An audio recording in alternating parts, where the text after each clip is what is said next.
지식자산 순으로 말씀드리겠습니다. 우선 배경입니다. 2.5기가 주파수 할당을 관련해서 시그널 통신산업 경쟁력 강화를 위해서 기존 와이브로 시장을 확대하여 LTE, TDD를 도입함으로써 활성화를 도모하기 위한 와이브로 정책 방향이 작년 10월에 확정된 바 있습니다. 이에 따라서 저희는 주파수 할당 방안을 마련하기 위해서 작업반을 구성해서 운영해 왔었고요.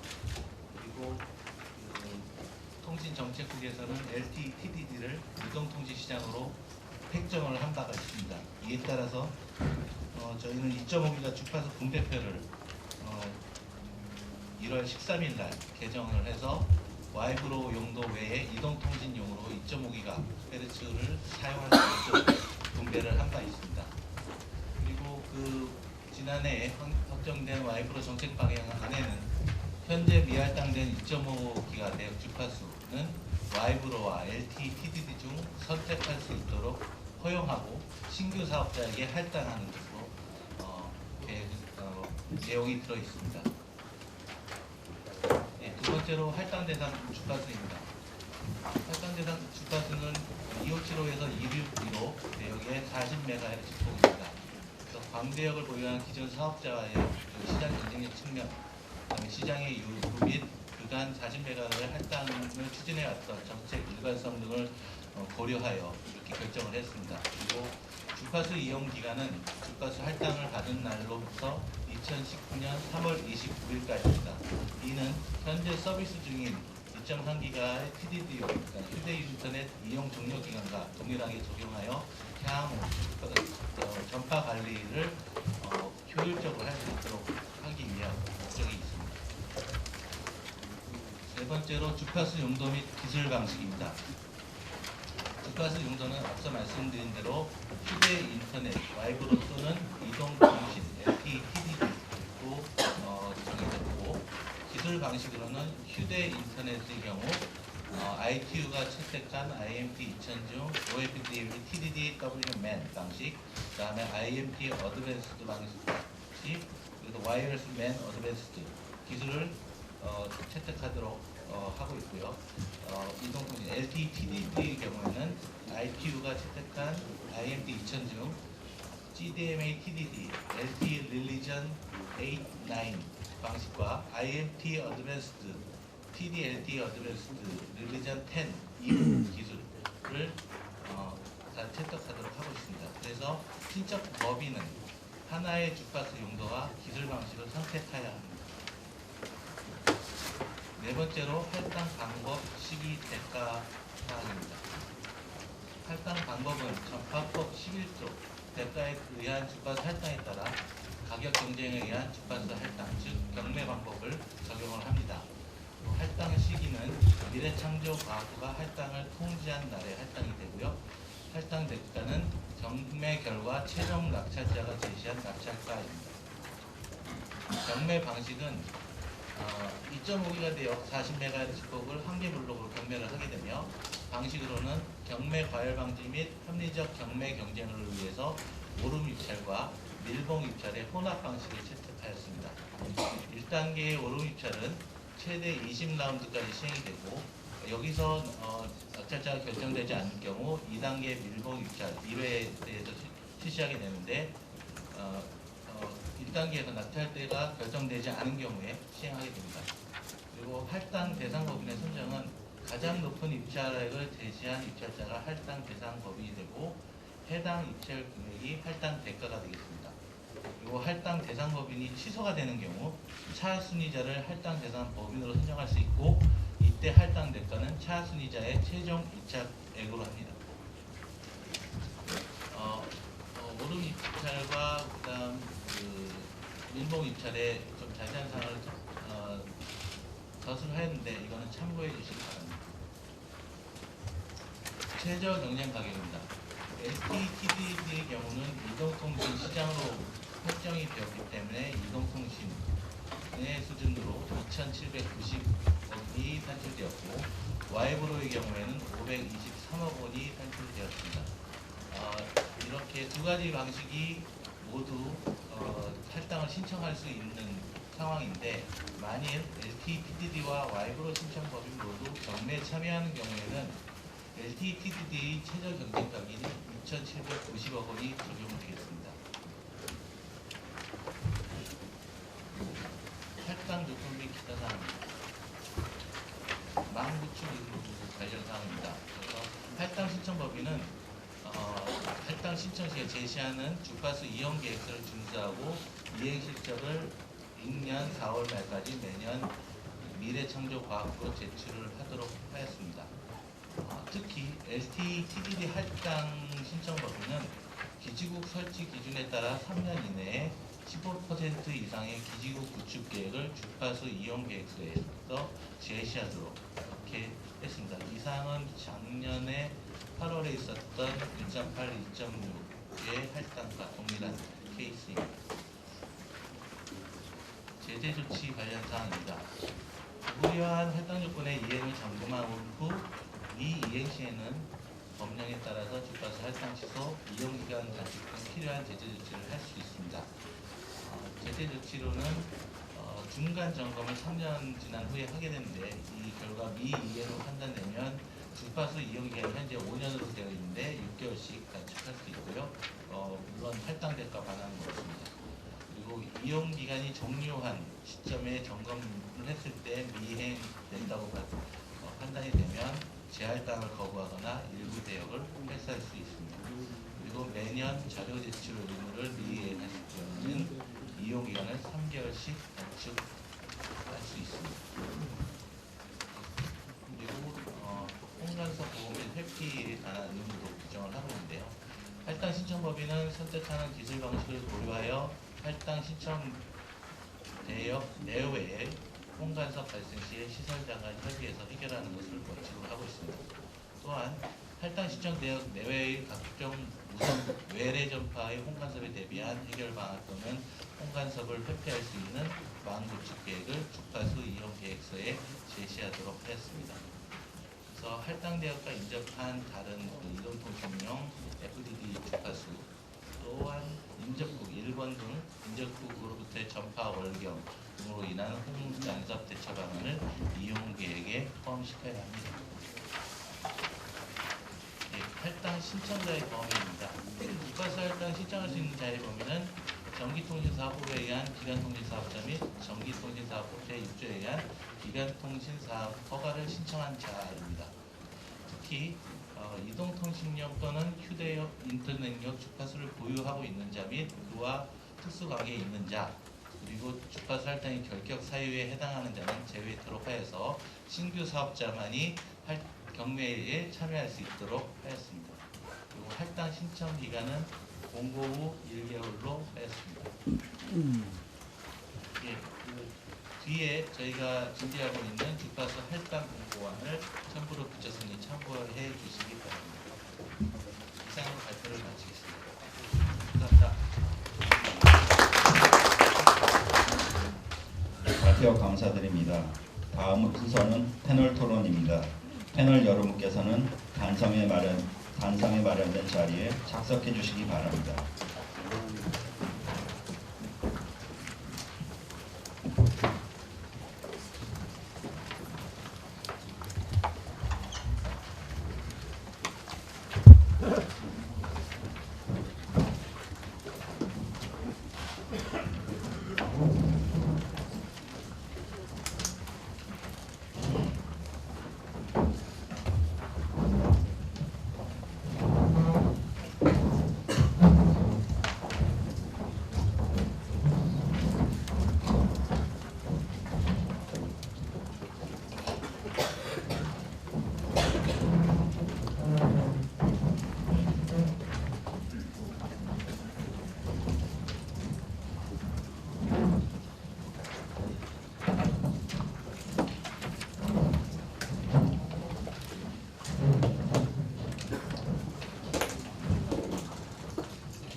이어서 패널 토론을 시작하도록 하겠습니다. 오늘 패널 토론은 김남 교수님께서 진행해 주시겠습니다. 김남 교수님은 충북대학교 정보통신공학부 교수로 재직 중이십니다. 교수님 부탁드리겠습니다. 네, 반갑습니다. 방금 소개받은 김남입니다. 제가 사회를 많이 봤는데 오늘처럼 예전 시간보다 빨리 그리고 이렇게 또 이렇게 딱딱한 분위기 처음인 것 같습니다. 오늘 2014년 저희가 어려운 주제로 만나긴 했지만 서로 옆에 계신 분들하고서 인사를 하면 좋을 것 같습니다. 우리 컴퓨터 열심히 우리 옆에 있는 우리 기자분들도 계신데 서로 앞뒤로 우리 2014년 한번 멋있는 해로 우리 만들어 보자고 새해 인사 좀 했으면 좋겠습니다. 올해 새해 건강하시고 좋은 일 있기 바랍니다.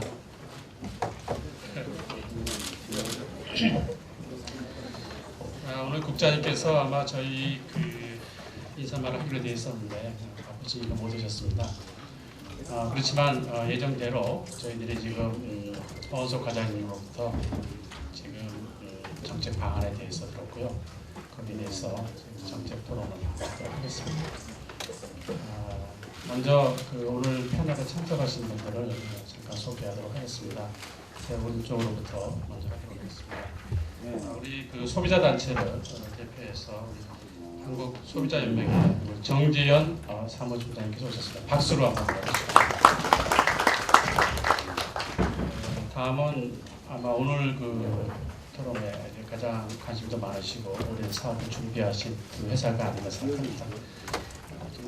이 사업을 준비하고 계신 신규 사업자를 대표해서 KMI의 왕재용 추진위원님께서 나오셨습니다. 반갑습니다.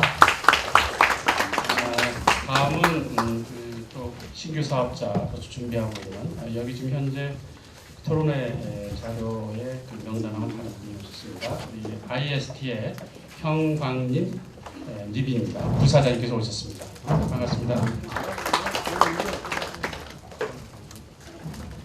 통신업계를 대표해서 통신사업자연합회 김형권 실장님 오셨습니다. 여러분 보시기에 오른쪽에 한국외국어대학교 최용재 교수님을 소개합니다. 모건대학교 박덕규 교수님이십니다. 아까 발표를 잘 해주신 주파수 정책과의 허원석 과장님 반갑습니다. 아마 이 정책 방안에 있어서 가장 핫한 부분을 이렇게 아마 설계하시고 또 많은 자료를 제공해 주신 여재현 박사님 소개합니다. 또 우리 연구계를 대표해서 엘트리의 최재익 박사님 소개합니다.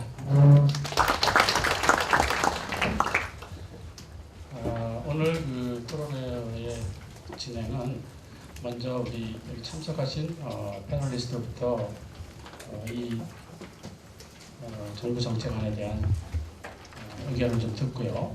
좀 토론을 하고 그다음 잠깐 쉬었다가 또 플로우에서 질문을 또 받도록 하겠습니다. 그래서 여러분이 지금 과장님 내용, 발표 내용, 그다음에 우리 패널리스트를 종합해서 여러분들이 뜨거운 의견을 개진해 주시기 바라겠습니다. 먼저 좀 쉬운 것부터 풀어가죠. 그래서 기술적인 문제를 먼저 얘기를 했으면 좋겠어요. 저는 공학하는 사람이라 기술은 확실한 것 같습니다. 이 기술이 되고 안 되고 우리가 이 기술이 지금 이제 LTE, TDD란 말이 지금 붙었는데요. 이 TDD 이 시그널 방식에 이제 LTE도 있고 와이브로도 있는데 TDD라는 거에 지금 굉장히 또 포커싱이 되어 있습니다. 그 전에 우리가 얘기했던 와이브로 외에 LTE, TDD 이런 것들이 지금 기술 방식으로 채택이 되면서 또 새로운 좀 이슈를 낳고 있는 것 같습니다. 그러면 제일 먼저 저희 패널리스트로서 에트리의 최재익 박사님께서 좀 기술적인 관점에서 좀 의견을 내도록 하겠습니다. 최 박사님 부탁드립니다. 예. 네, 금방 소개받은 전자통신연구원 최재익입니다. 저는 기술적인 측면에서 좀 말씀드리고 싶은데요. 현재 모바일 빅뱅 시대에 이제 제한된 주파수 자원을 활용 극대화가 사실 지금 요구되어 있는 상황에서 2.5기가의 FDD 갭에 있는 50MHz 대역 중에 40MHz 확대에 관한 사항인데요. 특히 이러한 2.5기가 대역 주파수대는 세계적으로 FDD뿐만 아니라 TDD의 표준화된 주파수로서 중요한 이동통신 주파 대역가 되고 있습니다. 특히 이제 이번에 국내 활성화하고자 하는 대역은 국내에서 이미 FD 서비스로 분배된 주파수 2억 대역을 밴드갭 있잖아요. 그 안에 들어있는 밴드갭, 그 안에 이제 현재 와이브로 일부는 할당 좀 돼 있지만 실제 이제 지금 이번에 TDD로도 활용할 수 있도록 하는 것인데, 이러한 TDD 기술 도입은 그 인접국인 중국이나 일본에서도 이미 상용 서비스를 지금 하고 있거나 준비 중에 있는 기술입니다. 이러한 그 TDD 도입을 하게 된 것은 지난 10월달에 와이브로 정부 정책에 따라서 실현된 것인데, 이러한 주파 대역에 대한 이제 그 의미를 찾아본다면 미래에서는 여러 개 만든 관객도 플랜에서 그리 많지 않는 광대역 주파 대역 중에 하나라고 생각합니다. 즉 정부 측면에서 보면은 부족한 주파 자원의 활용을 극대화한다는 측면에서 굉장히 중요한 정책이 하나라고, 정책 실천이라고 생각되는데, 또 사업자 측면에서 보면은 광대역 서비스를 위해서 당분간은 쉽게 찾아보기 힘든 매우 가치가 높은 주파수가 아닌가 생각합니다. 또한 국민들 입장에서 보면은 광대역 초고속 이동통신 서비스를 받을 수 있는 기회이자, 지금까지 이제 FDD 방식이 아닌 새로운 광대역 기술 TDD 기술 도입이라는 길이 열리게 되어서 우리나라 미래 이동통신 기술 발전의 새로운 전환점이 될 수 있다고 생각합니다. 그렇지만 이러한 그 가치 있는 광대역 주파수의 활용을 극대화하기 위해서는 몇 가지 기술적인 어떤 사전 준비가 또한 필요한 것 같습니다. 이미 그 와이브로를 계획을 했던 사업자는 이미 다 알고 있겠지만은, 하여간 현재 550MHz 비어 있는 그 주파 대역에 양 가장짜리 5MHz씩 그 보호 대역을 두고 40MHz 할당에 대한 관해서 적정한 가인데, 현재 여러 가지 이유가 있겠지만은 기존 사업자하고의 기존 이동통신 사업자들하고 광대역 서비스의 경쟁력 측면에서 40MHz 대역 할당은 현 시점에 양방향 각각 20MHz 대역의 그 FD 시스템과 유사한 전송 성능을 가진다는 측면에서 적절하지 않는가 생각합니다.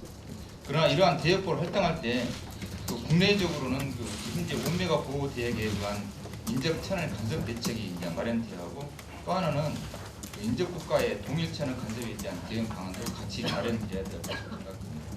그리고 먼저 국내에서는 인접 대역에 있는 기존의 LTE, TDD 방식하고 5메가 보호 대역으로서의 간섭 보호 대역이 이루어져야 하는데, 특히 FDD, TDD 간에 소용셀 기죽이라든지 이런 것들에서 간섭이 발생할 수 있는 걸로 지금 보이는데, 이러한 간섭을 방지하기 위해서는 이보다는 FDD 사업자하고도 또한 상호 기술적 협력이 이루어질 필요가 있다고 봅니다. 이러한 기술적 방안으로는 없는 게 아니고, 여러 가지 안테나 설치 방법이라든지 RF 필터의 성능 강화라든지 또는 안테나 패턴 조정 등 다양한 실험 방법이 있기 때문에 사업자 간의 협의가 충분히 가능할 것으로 보입니다. 다음으로는 이제 일본하고 중국하고의 인접에서 유입되는 전파 유입에 대해서 동일 대역 혼간성 문제인데요. 이런 인접국들이 모두 이동통신용으로 지금 사용하고 있기 때문에 일반적으로 우리나라에 유입되는 전력 레벨이 크지 않을 것으로 보이지만, 그럼에도 불구하고 특히 지금 고려해야 할 사항으로는 전파 덕팅이라는 현상인데요. 최근에 VUH 부대에서 여러 가지 기후 조건에 따라서 바다 사이를 둔 우리 대륙 간에 내려간 도파로가 형성돼 가지고 그런 현상을 전파 덕팅이라고 하는데, 이런 전파 덕팅이 생겨가지고 인접국 전파 유입이 가끔 발생할 수도 있습니다. 이런 혼간섭을 최소화하기 위한 방안이 필요할 것일 겁니다. 즉 인접국으로부터 유입되는 전파 간섭을 최대한 완화하기 위하여 사업자 자체적인 보호 시설 설치라든지 국제 협력 방안 등이 이제 마련되어야 할 것 같습니다. 예를 들면은 국내적으로는 기지국의 안테나 세팅이라든지 또는 지연 자연 장애물이라든지 이런 것들 잘 이용해가 실제하는 방법도 있을 수 있을 것 같고요.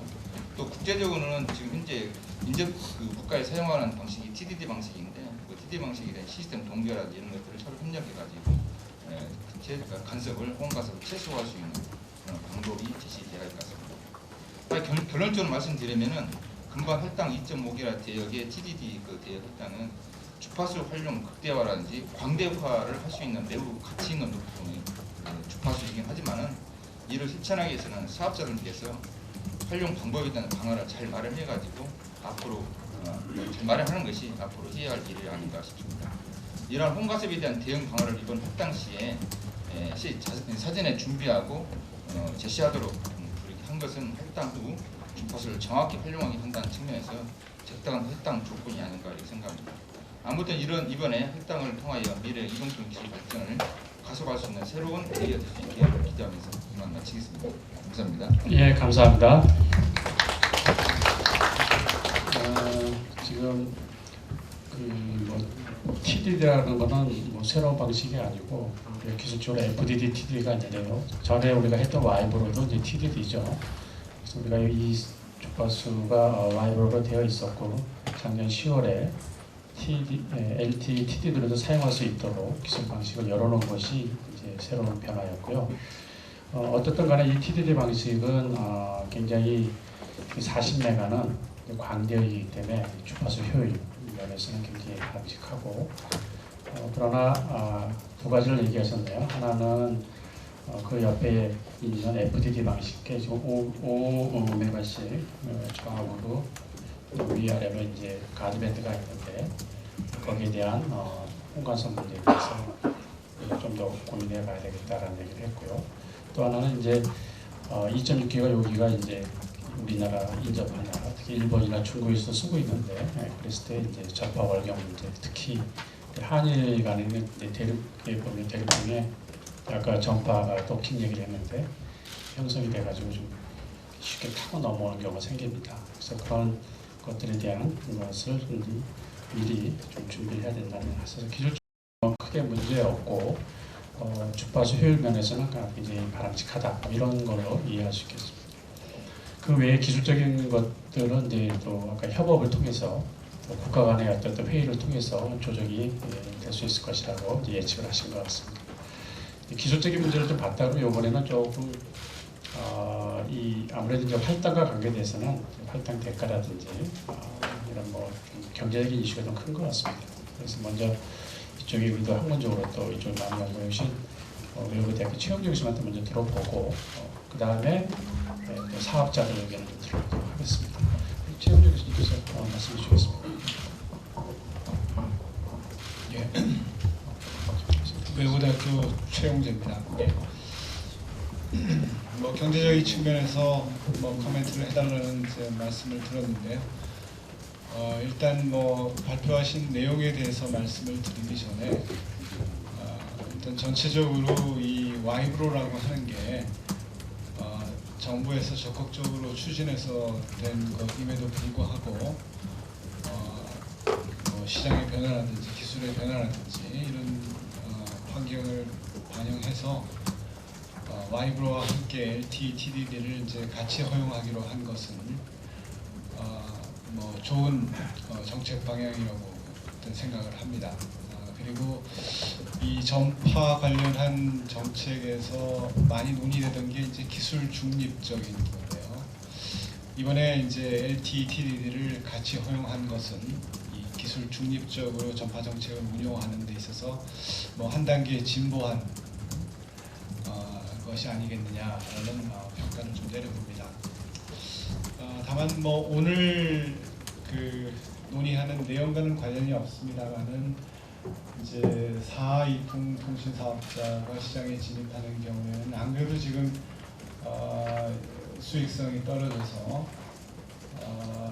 이제 뭐 투자 인센티브가 줄어들고 하는 이런 이제 문제가 뭐 논의되는 경우도 있는 것 같습니다. 물론 뭐 오늘 논의 내용하고 그렇게 적합하게 연결되는 것 같지는 않습니다만은 그래도 이제 4이동 통신을 허용한다는 그런 차원은 우리가 이제 망에 대한 어떤 투자를 촉진하는 것도 중요하지만 어떤 경쟁을 통해서 요금 인하라든지 소비자들한테 많은 혜택이 가는 것도 중요하다는 차원에서 일단 그거를 좀 우선적으로 두고 그리고 이제 망 투자 인센티브라든지 이런 문제는 어떤 다른 규제 또는 정책 뭐 이런 차원에서 규제 공시의 완화라든지 뭐 인센티브를 부여한다든지 뭐 그런 것으로 이제 앞으로 보완되는 뭐 그런 기회가 있지 않겠느냐라는 이제 그런 뭐 생각을 하면서 오늘 토론에 임하도록 하겠습니다.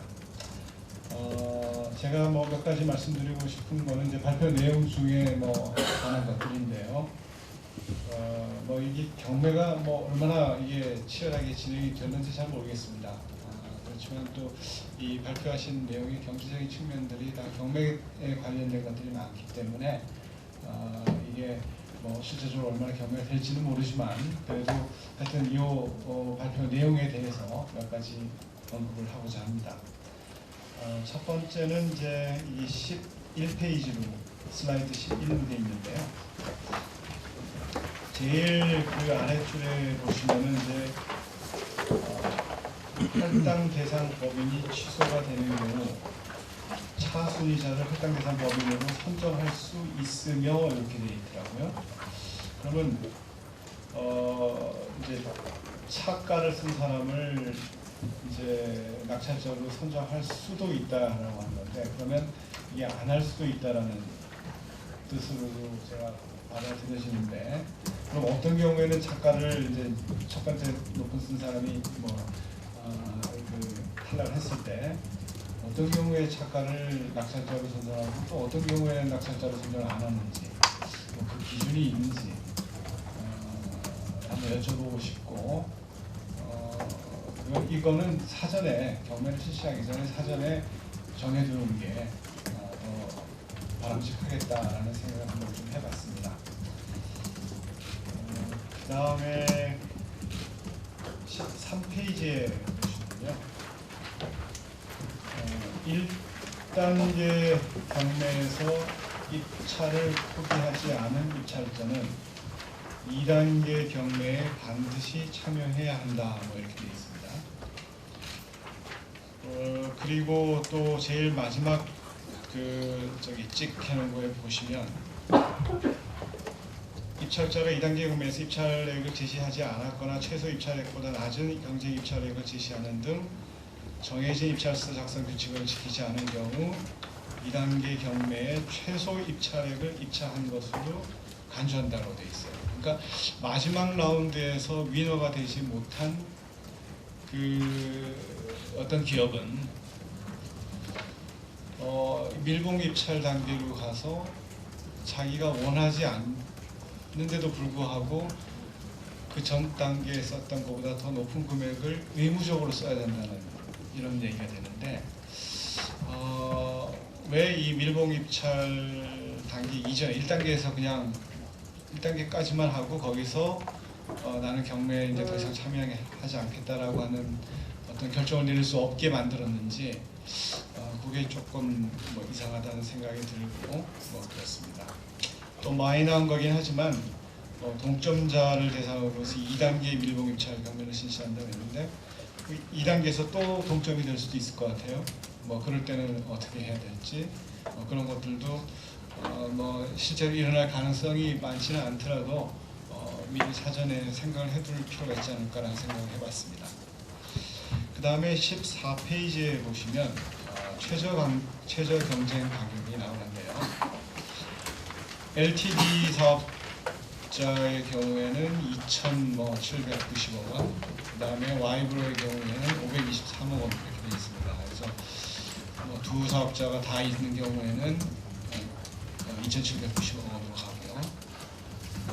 그런데 이거는 기술 중립성을 아까 그러니까 LTTD를 허용한 거는 이제 기술 중립성을 구현하는 하나의 뭐 진보된 방향이다라고 제가 이제 좋게 평가를 내렸었는데 요거는 또 반대 같아요. 이게 뭐 LTTD가 훨씬 가치 있다고 생각을 한다면 그 가격을 동일하게 최저 입찰 가격으로 부여를 해야지 누구한테는 낮게 하고 누구한테는 높게 한다. 그거는 기술 중립적인 어떤 정책을 구현하는 거와는 어떤 좀 다른 게 아니냐라는 생각이 들어서 이렇게 둘로 나누는 것에서는 뭐 그럴 필요는 없을 것 같다는 생각이 듭니다. 물론 이제 외국 같은 경우에는 이제 경매를 실시할 때 그 실제 주파수의 가치보다 아주 낮은 가격에서 최저 입찰 가격을 정해놓고 그다음에 이제 경쟁을 통해서 이제 트루 밸류를 찾아가도록 하기 때문에 최저 입찰 가격이라고 하는 게 큰 의미가 없습니다만은 우리나라의 경우에는 이거를 상당히 높은 수준으로 정해놓기 때문에 의미가 있는 숫자가 되고 그리고 이렇게 뭐 낮은 숫자와 높은 숫자를 같이 해놓기보다는 높은 숫자 하나로 통일시키는 게 논리적으로 맞지 않느냐라는 그런 생각입니다. 그다음에 16페이지에 보시면은 뭐 경매는 아닙니다만은 이게 15%의 이제 기지국 구축 계획을 얘기하셨는데 이게 다른 주파수의 경우에도 15%라고 말씀하신 것 같아요. 근데 옛날에 제가 기억하기에는 막 70% 막 됐었던 것 같은데 이 15%라고 하는 거에 어떤 정확한 의도하는 바가 뭔지 그냥 다른 주파수하고 그냥 같이 통일시킨 건지 아니면 또 의미가 있는지 다시 한번 좀 여쭤보고 싶습니다.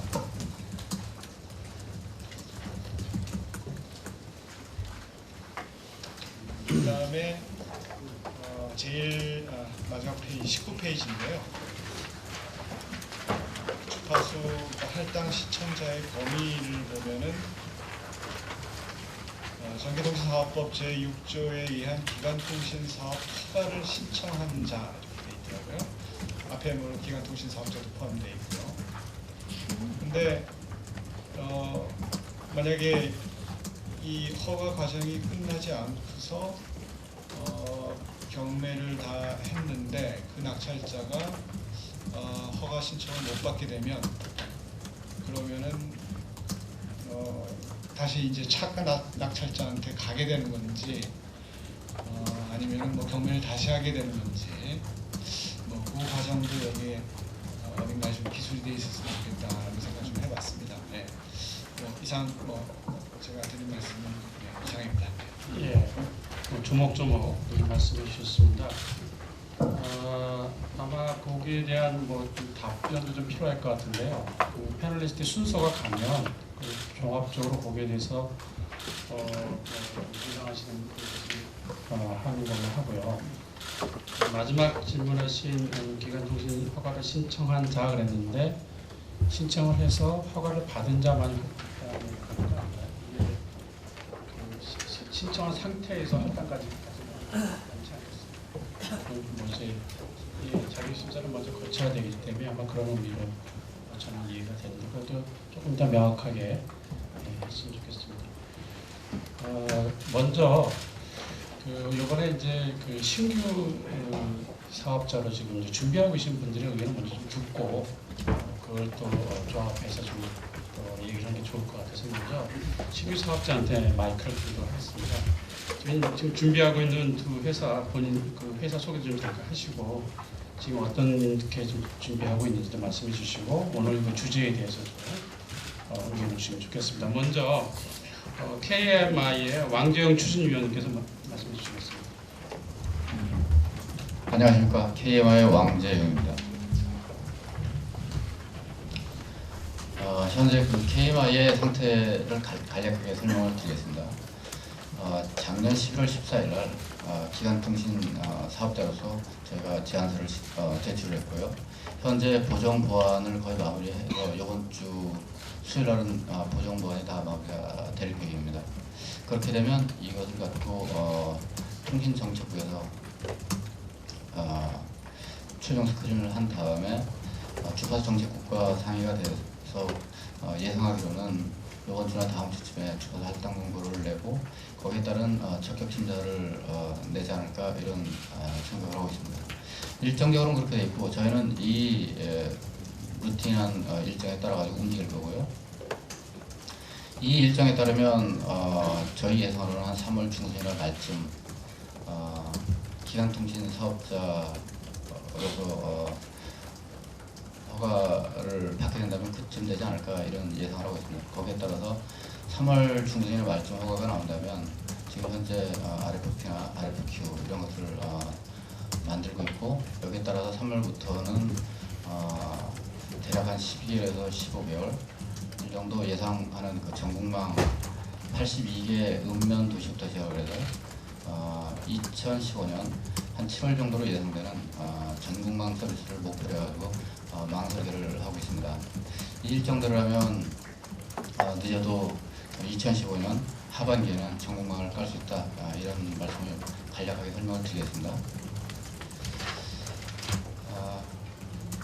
이 상태로 이제 저희 그 K방의 준비 상태와 추진 상태를 간략하게 말씀을 드렸고, 오늘 이슈는 이제 주파수 할당에 대한 말씀이니까 거기에 대해서 저희 그 KMI 입장을 간략하게 설명을 올리도록 하겠습니다.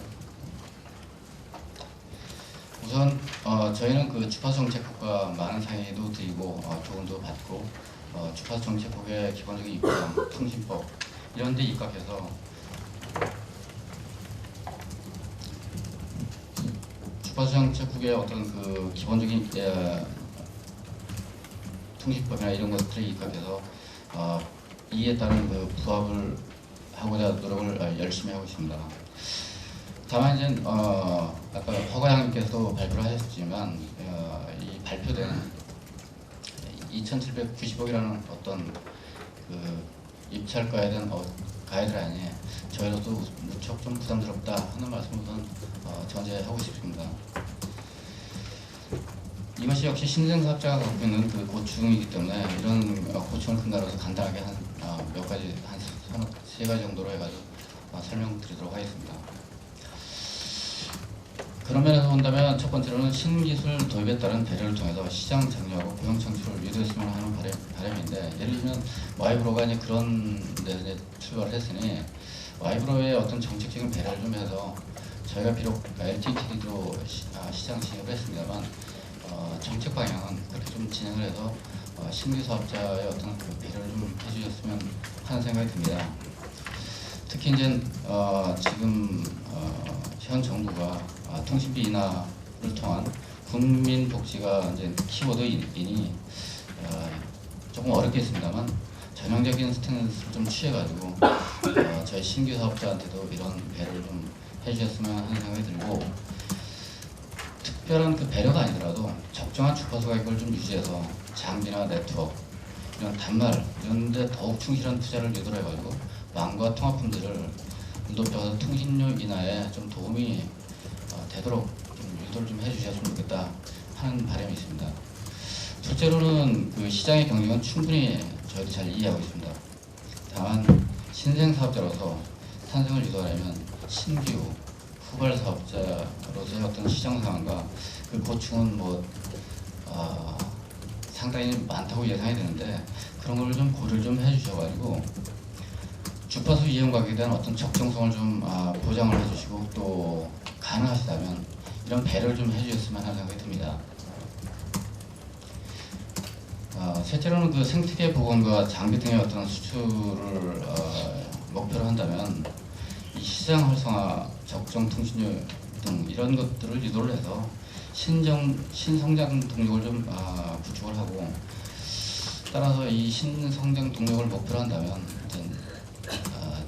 어떤 그 규제나 가격의 어떤 그 프레임 수업보다는 시장 활성화의 어떤 진작 방향 이런 것들을 세워서 창조 경제의 어떤 툴을 좀 열어주셨으면 하는 그런 바람입니다. 이상은 저희 그 KMI의 어떤 기본적인 입장을 좀 간단하게 말씀을 드렸고요. 주파수 정책에서 발표됐던 그 주파수 가격에 대한 어떤 배경을 저희 입장에서 해석을 해가지고 몇 가지 좀 고려한 것들을 좀 간단하게 설명을, 시간이 허락하면 그 설명을 좀 드리고 싶은데 괜찮으실까요? 예. 기회가 있으니까요. 예. 그러면 이 주파수 가격에 대한 거는 좀 이따 미루고요. 우선 저희 말씀하세요. 지금 요구할 수 있어요. 예. 알겠습니다. 간단하게 좀 설명 올리겠습니다.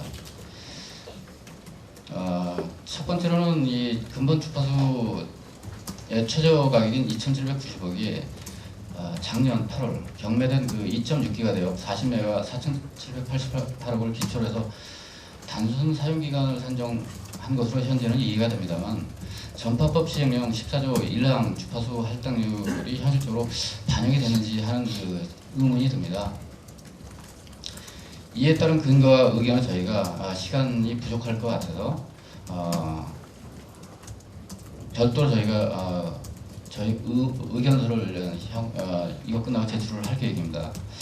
이러한 여러 가지를 고려해서 이 토론회에서 제시됐던 2,790억에 저희 계산으로는 한 72%의 수준인 한 2천억 정도가 적정하지 않을까 하는 생각이 들고, 이런 걸 근거로 저희가 5년간 투자비를 2천억에서 한 2,300억 정도를 고려해서 잡았었습니다. 이런 점도 여러 가지 측면에서 72% 수준 뭐 여러 가지를 고려하면 그 정도가 적정하지 않을까 이런 생각이 들고요. 두 번째는 초기 1년 반 동안 저희가 주파수 미사용과 사업법에 되어 있는 비대칭 규제를 적용을 한다면 비록 이동통신 시장 설정으로 이렇게 되었다고 하더라도 지금 현재 가격보다는 좀 낮아야 되지 않을까 이런 생각을 저희 KMI에서는 생각을 하고 있습니다. 첫째, 신생사업자는 초기 5년간 가입자 증가가 굉장히 더디고 3년 정도 지나야 어느 정도 누적이 되면서 시너지가 나는데, 저희가 판단할 때는 안정적인 기존 사업자는 8년 정도의 매출을 기준으로 했고, 저희는 5년 동안을 기준한다면 이것이 단순 산술평균 합계로 해서 저희 계산으로 한 2배 정도 좀 과다 평가가 된 게 아닌가 이런 생각이 들어서 이것을 좀 현실화해 주셨으면 하는 바람입니다. 이것도 근거하고 질문사항을 별도 첨부를 하도록 하겠습니다. 마지막으로 이제 저희 그 제안서의 예상 매출액을 고려하면 시장의 포화 혹은 이제 없다고 이제 평가가 됐었는데, 이를테면 제안서 평가는 시장이 이제 포화다 이렇게 이제 말씀을 해주신 거고, 또 주파수 가격은 시장에 충분히 있다 이렇게 해서 산정을 한 것들이 저희로 봐서는 약간 비현실적이지 않나 하는 생각이 들어서, 이런 것들도 좀 현실적으로 산정 기준을 좀 가능하면 제시를 해주시거나 아니면 저희도 좀 이해 가능한 수준에서 좀 배려를 좀 해주셨으면 하는 그런 바람입니다. 이상으로 간단히 마치겠습니다. 네, 감사합니다. 그 와이브로 정책에 배려했던 것 같은 정도의 배려가 필요하지 않다라는 게 결론인 것 같고요. 거기에 가장 현실적으로 지금 주파수 그 최저 경매 가격인 2,790원이 굉장히 과다. 그의 근거가 이제 작년에 주파수 할당의 그 근거가 됐던 그거를 근간으로 했기 때문에 그거는 이제 이미 기존에 이동 3사의 베이스가 있기 때문에 굉장히 지금 과도하고, 본인들의 그 계산에 의하면 아마 72% 정도 수준의 2천억 정도가 적정하지 않느냐 뭐 이렇게 좀 제시도 하신 것 같습니다. 어쨌든 관련된 의견서 뭐 이런 등등 향후에 제출해 주시도록 하시고요. 우리 또 새로 같이 신규 사업 준비하고 있는 IST의 형광립 부사장님 저희 말씀 드리도록 하겠습니다.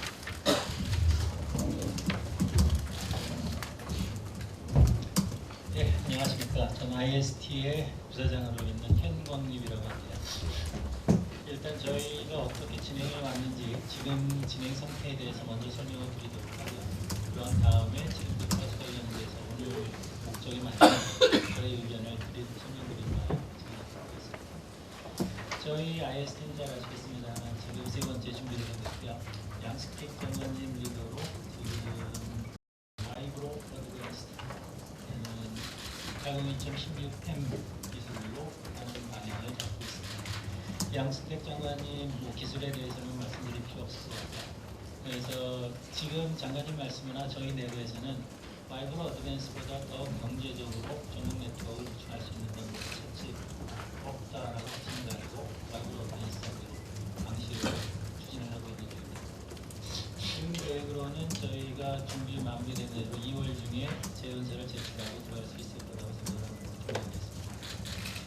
제출하고 그때 대해서 다시 한번 설명할 수 있는 기회가 기대합니다. 그다음에 일단 주파수 오늘 목적에 맞는 주파수에 대해서 일단 저희 IST 부분의 의견을 말씀드리도록 하겠습니다. 일단 저희가 2013년 9월, 작년 9월에 와이브로 정책 관련 토론회에서 LTE TD 도입이 와이브로 활성화 정책을 포기하는 것입니까? 라는 질문을 미래부에 드린 적이 있습니다. 그러한 질문에 대해서 미래부는 와이프로 활성화 정책은 아직 분명히 유효합니다라고 저한테 답을 주셨습니다. 공식적으로 기자회견에서 말씀하셨던 바입니다. 그래서 저희는 아직도 2009년에 발표한 2009년 10월에 발표한 와이브로 활성화 3대 정책 방향과 8대 정책 과제에 대해서 이 와이브로 신규 사업자에게 2575부터 2565까지는 할당된 주파수이며 음성 서비스가 허용됨에도 불구하고 와이브로 활성화를 위해 저렴한 할당 대가가 책정되었다. 그래서 진행을 했습니다. 이는 작년이죠. 재작년입니다. 2010년 4월달 지경부 주제로 발표한 정부 합동정책 4세대 이동통신 와이브로 어드밴스드 장비산업 기술 경쟁력 확보 방안에서도 그 내용이 상당히 구체적으로 제시되어 있습니다. 따라서 저희는 저희가 생각하기에 ISD가 생각하기에 이런 정부의 와이브로 어드밴스드 활성화 정책이 아직도 유효하다면 저희가 받은 답으로는 아직 유효하다고 답을 들었습니다만 와이브로 어드밴스드 방식에 우선 사업권을 부여하여야 한다고 생각을 하고 있습니다. 주파수 경매로 굳이 끝까지 가서 주파수 경매로 사업자를 선정하여야 한다면 와이브로 어드밴스드 방식이 LTE, TDD 최저가에 맞추어서 시작해야 된다는 정책 또한 저희는 사리에 맞지 않는다고 생각합니다. 와이브로 방식에 대한 주파수 최저 경매가 가격과 LTE, TDD 주파수 경매가 가격은 저희가 아닌 그걸 전문을 하는 키스티에서 여러 가지 의견을 내시고서 결정하신 걸로 저는 알고 있습니다. 그래서 그 가격이 높다 낮다 저희도 굉장히 일단 주파수를 사용하는 입장이니까 가격이 낮으면 상당히 좋겠습니다. 그래서 그 가격이 높다 낮다를 선정하기 이전에 키스티에서 어떠한 방식으로 그 숫자가 나왔는지에 대한 설명을 먼저 주시면 그거에 근거해서 저희도 타당하다 아니면 타당하지 않다 이러한 거에서 좀 더 자세한 의견을 제시할 수 있지 않을까 그렇게 생각합니다. 지금 LTE, TDD와 와이브로를 동일 선상에서 경매에 시작한다는 것은 기존의 와이브로 활성화 정책을 부정하는 것이며 해외 기술인 LTE, TDD에 대해 상대적인 특혜를 주는 국가입니다. 저는 그렇게 생각합니다. 그리고 지난번 주파수 분배표 개정 과정에서 작년 제가 생각해도 10월달, 11월달로 생각하고 있습니다만 주파수 분배표 개정 과정에서 와이브로 업계의 의견이 충분히 수렴되지 않았습니다. 공청회 일정이 너무 촉박하였으며 와이브로 업계는 휴대인터넷 용도로 지정된 주파수는 휴대인터넷 용도로 사용을 하고 당시 진행 중이던 광개토 2000년 같은 연구에서 새로운 주파수를 발굴하여 LTE, TDD 용도로 지정하는 것이 와이브로 활성화 정책에 어긋나지도 않고 조화로운 방안이다라고 의견을 드렸었습니다. 그런데 이러한 의견이 어떻게 처리되는지와 그리고 처리 결과에 대해서 따로 통보를 받지 못하고 그냥 다음 절차로 진행되는 그런 대장 절차로 바로 넘어가는 그런 상황이었다고 저는 생각하고 있고요. 또 오늘 수용하는 여러 많은 의견 또한 조화로운 방법으로 앞으로 이루어질 정책 결정되는 방안에 잘 활용돼서 많이 녹아 들어갔으면 하는 바람입니다. 네, 감사합니다. 이상입니다. 예, 감사합니다. 아주 강력하게 이 와이브로 활성화 정책이 현재까지 유효하다 그러면 와이브로의 그동안 해결했던 것들이 다 녹아나야 되고 지금 기술 방식에 있어서 두 가지가 경쟁을 했을 경우에 가장 주파수 대가를 높게 쓴 LTE, TDD로 가는 것에 대해서 굉장히 강력하게 반대하신다는 말씀하신 것 같고 그거에 대한 정책적인 변화가 있는지 또한 주파수 그 할당 대가가 어떻게 계산이 됐는지 이 등을 지금 설명했습니다. 그러면 좀 주파수 아무래도 가장 지금 큰 이슈가 그 할당 대가인 것 같아요. 그다음에 요 이제 경매 플랜인 것 같아서 우리 키스티의 우리 여재현 박사님으로부터 좀 이거를 이렇게 산정한 계기하고 또 어떤 방식으로 계산이 됐는지 이런 좀 듣고 저희가 얘기하는 게 좋을 것 같습니다. 여재현 박사님께서 지금 나온 얘기를 좀 종합하고 좀 이 정책에 지금 반영된 그 근거라든지 이런 것들 좀 설명해 주시면 좋겠습니다. 네, 안녕하십니까. 키스데이 여재현이라고 합니다. 저희가 그 최저 경쟁 가격을 산정하는 방식은 전파법에 이제 정해진 대로 따라서 산정을 하고 있습니다. 전파법에서 이제 여러 가지 사항을 이제 고려해서 산정하도록 되어 있고요. 그리고 그동안 저희가 그 주파수 할당 대가 산정하는 그 정부의 그 산식이 그 전파법 시행령에 이제 마련이 되어 있습니다. 그래서 그 산식을 차용을 해서 최저 경쟁 가격을 산정해 오고 있습니다. 이번에 이제 산정한 것과 그리고 과거에 뭐 와이브로가 됐던 이동통신이 됐던 최저 경쟁 가격을 산정했던 로직은 그 똑같은 그 산정식에 정해진 로직 그대로 사용을 하였고요. 다만 이번 같은 경우에 이렇게 큰 차이가 나게 된 거는 LTE TDD라는 서비스가 과연 그 와이브로와 같이 이동통신과 전혀 별개의 서비스냐라는 이제 시장 획정이라는 부분에 있어서 다른 결과가 나왔기 때문에 그렇습니다. 아까 와이브로가 그 음성도 허용되지만 이동통신보다 정책적인 배려를 해서 싸게 책정했다라고 말씀하셨는데 그거는 맞는 말씀은 아닌 것 같고요. 와이브로 자체의 기술에 대한 기술과 서비스에 대한 평가가 이동통신 시장과 동일한 경쟁을 하는 그 기술은 그 시장으로 획정을 하지 않았고 별도의 시장으로 획정했기 때문에 그 다른 시장 전망을 통해서 최저 경쟁 가격을 산정했던 겁니다. 그래서 이제 전파법 그 고시들이나 이런 데 보시면은 이동통신과 와이브로 시장에 대한 그 별도 시장 획정 부분이나 그리고 뭐 여러 가지 그 비율이나 이런 모수들 정하는 것들이 따로 마련이 되어 있습니다. 그러나 이제 LTE TDD에 있어서는 뭐 제가 수행한 건 아닙니다만 통신정책국 그 미래부 쪽에서 수행한 그 시장 획정 쪽에 보면 LTE TDD는 와이브로와는 다르게 기존의 이동통신과 동일한 시장으로 획정을 하셨습니다. 그렇다고 한다 그러면 동일한 시장에서 또 그 40메가 주파수를 이용해서 경쟁을 한다라고 한다 그러면 결국에는 이동통신과 동일한 가격의 그 주파수 가격을 이제 지불해야 된다라는 이제 논리적인 그 흐름이 이제 형성이 되는 부분이 되겠습니다. 다만 뭐 지금 말씀해주신 것처럼 뭐 신규 사업자를 정책적으로 할당 대가 배려하고 이런 부분들이 뭐 정책적으로 그 할 수 있다고 그러면요 얼마든지 뭐 가능하겠습니다만 우리나라의 법상 그 신규 사업자에 대해서 혹은 그 할당 대가에 대해서 감면을 해줄 수 있는 근거가 전혀 마련되어 있지는 않습니다. 그래서 여태까지 모든 정책에 있어서 신규 사업자라고 해서 할당 대가를 감면해줬던 적은 한 번도 없고요. 그리고 해외의 경우에도 마찬가지입니다. 이게 주파수를 효율적으로 쓴다라는 건 뭐 여러 가지 방법이 있습니다만 진입 비용을 낮춰준다고 해서 꼭 그게 큰 영향을 주느냐라는 부분에 있어서는 많은 논란이 사실 있습니다. 오히려 예를 들면 주파수 할당에 있어서 신규 사업자를 배려하는 뭐 가장 이제 많이 쓰는 방법은 신규 사업자 전용 대역을 만들어주는 겁니다. 즉 기존 사업자가 이 대역을 와서 같이 경쟁하지 못하게끔 하는 거죠. 이번 정책 같은 경우도 어떻게 보면 이동통신이란 동일한 시장으로 획정이 되어 있음에도 불구하고 기존 이동통신 사업자들을 완전히 배제를 시켰습니다. 그래서 여기에 대한 가격 상승을 막아줌으로써 신규 사업자의 진입 비용을 낮춰주는 그런 정책을 정부가 했다고 보시면 될 것 같습니다.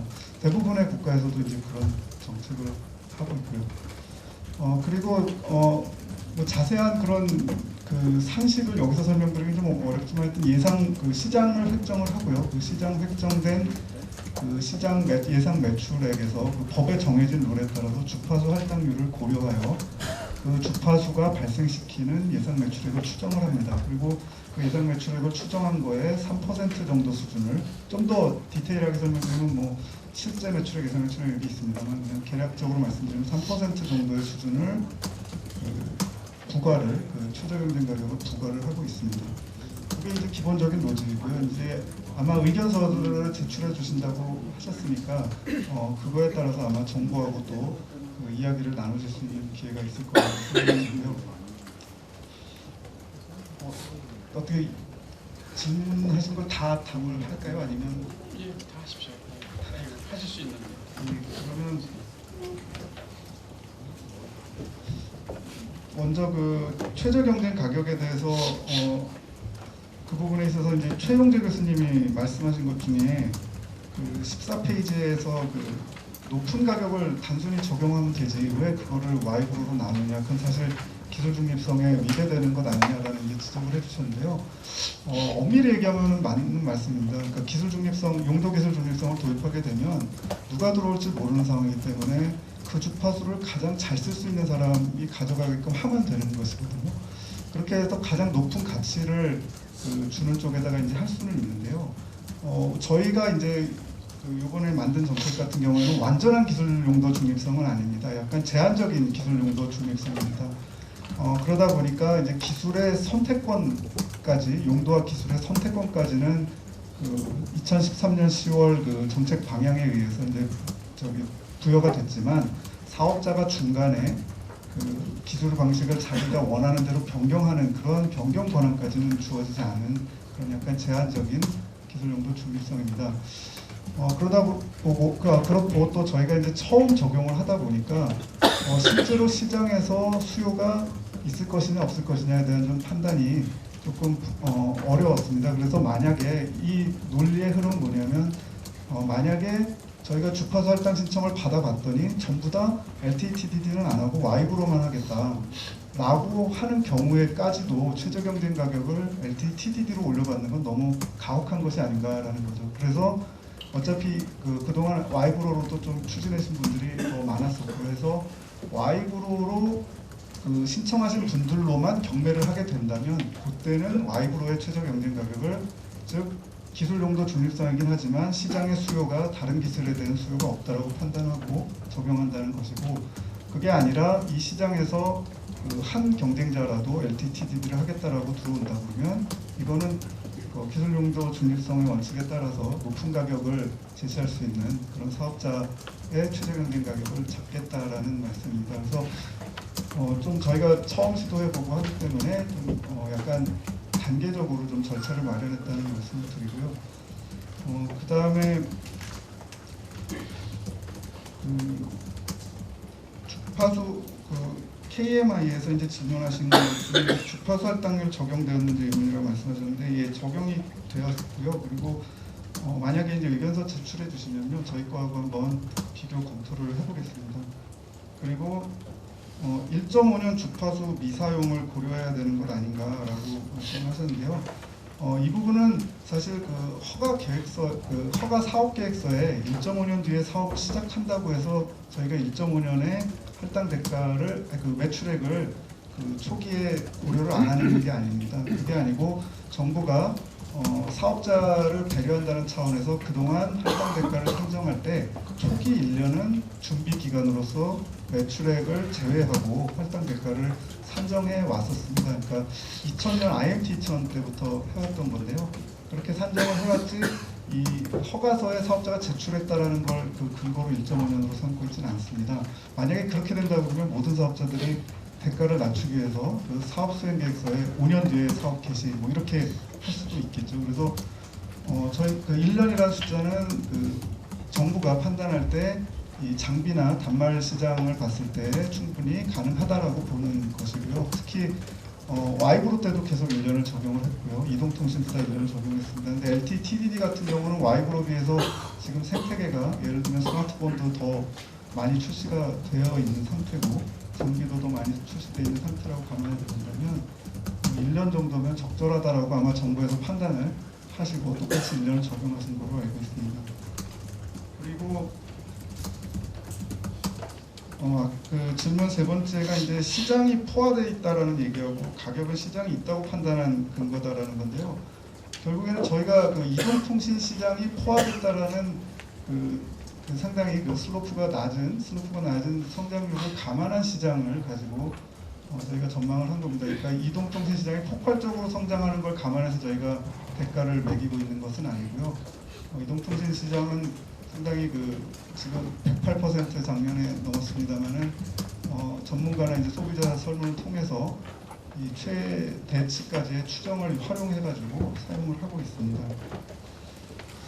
그리고 IST의 현부 사장님 질문도는 아까 제가 답변을 드린 것 같습니다. Y브로하고 LTE TDD가 경쟁을 할 때 과연 어느 것이 가격이 돼야 되느냐라는 부분은 주파수는 결국은 공적 자원이고 이 공적 자원을 관리하는 정부 입장에서는 가장 효율적으로 쓸 수 있는 사람, 즉 더 많은 돈을 내고 그만큼의 그 생산을 만들어낼 수 있는 사람에게 가야 된다는 측면에서 보다 보면 더 높은 가격으로 가야 된다고 보여집니다. 그리고 좀 질문이 아까 많으셔가지고 그 경매 설계도 그럼 지금 계속 답변 드릴까요? 지금 제가 가격 부분은 먼저 답변 네, 드릴게요. 경매 설계는 나중에. 예, 경매 설계는 그럼 나중에 답변 드릴게요. 만약에 이제 지금은 뭐 좀 최저 경쟁 가격에 대해서 관심 제일 많은 것 같고, 예, 감사합니다. 지금 이제 지금 키 포인트는 그 LT TDD와 와이브로가 같이 경쟁하는 것처럼 보이는 거죠. 그리고 그동안 와이브로에 대한 많은 정책적 배려가 또 있었던 건 사실이고, 그렇지만 이제 여전 박사님은 그런 모든 것들이 다 정해져 있는 룰에 의해서 했다. 전법법에 의해 뭐 고시라든지 시행령에 의해서 산식에 의해서 계산했고, 그런 것들이 문제가 없다. 다만 이제 와이브로와 이 LT TDD는 같은 이런 시장이 아니다. 라고 이제 초기 우리가 와이브로가 얘기했던 그거와 지금 현재는 다르다. 같이 같은 이 영역이 아니다라는 것을 지금 모습을 받았습니다. 그거에 대해서는 조금 더 이제 디스커션이 있을 거라고 생각하고요. 지금 이 이슈의 가장 큰 문제가 이제 기술 방식이거든요. 제가 생각하는 거는 그동안 와이브로 얘기만 나왔어요. 근데 이제 작년 10월에 어쨌든 와이브로 활성화 뭐 등등 하면서 이제 이 TDD라는 LT TDD라는 게 나왔고, 이 두 가지가 지금 쓸 수 있는 거가 되는 바람에 현재 지금 가격이 또 많이 차가 나는 것 같습니다. 그래서 오늘 우리 그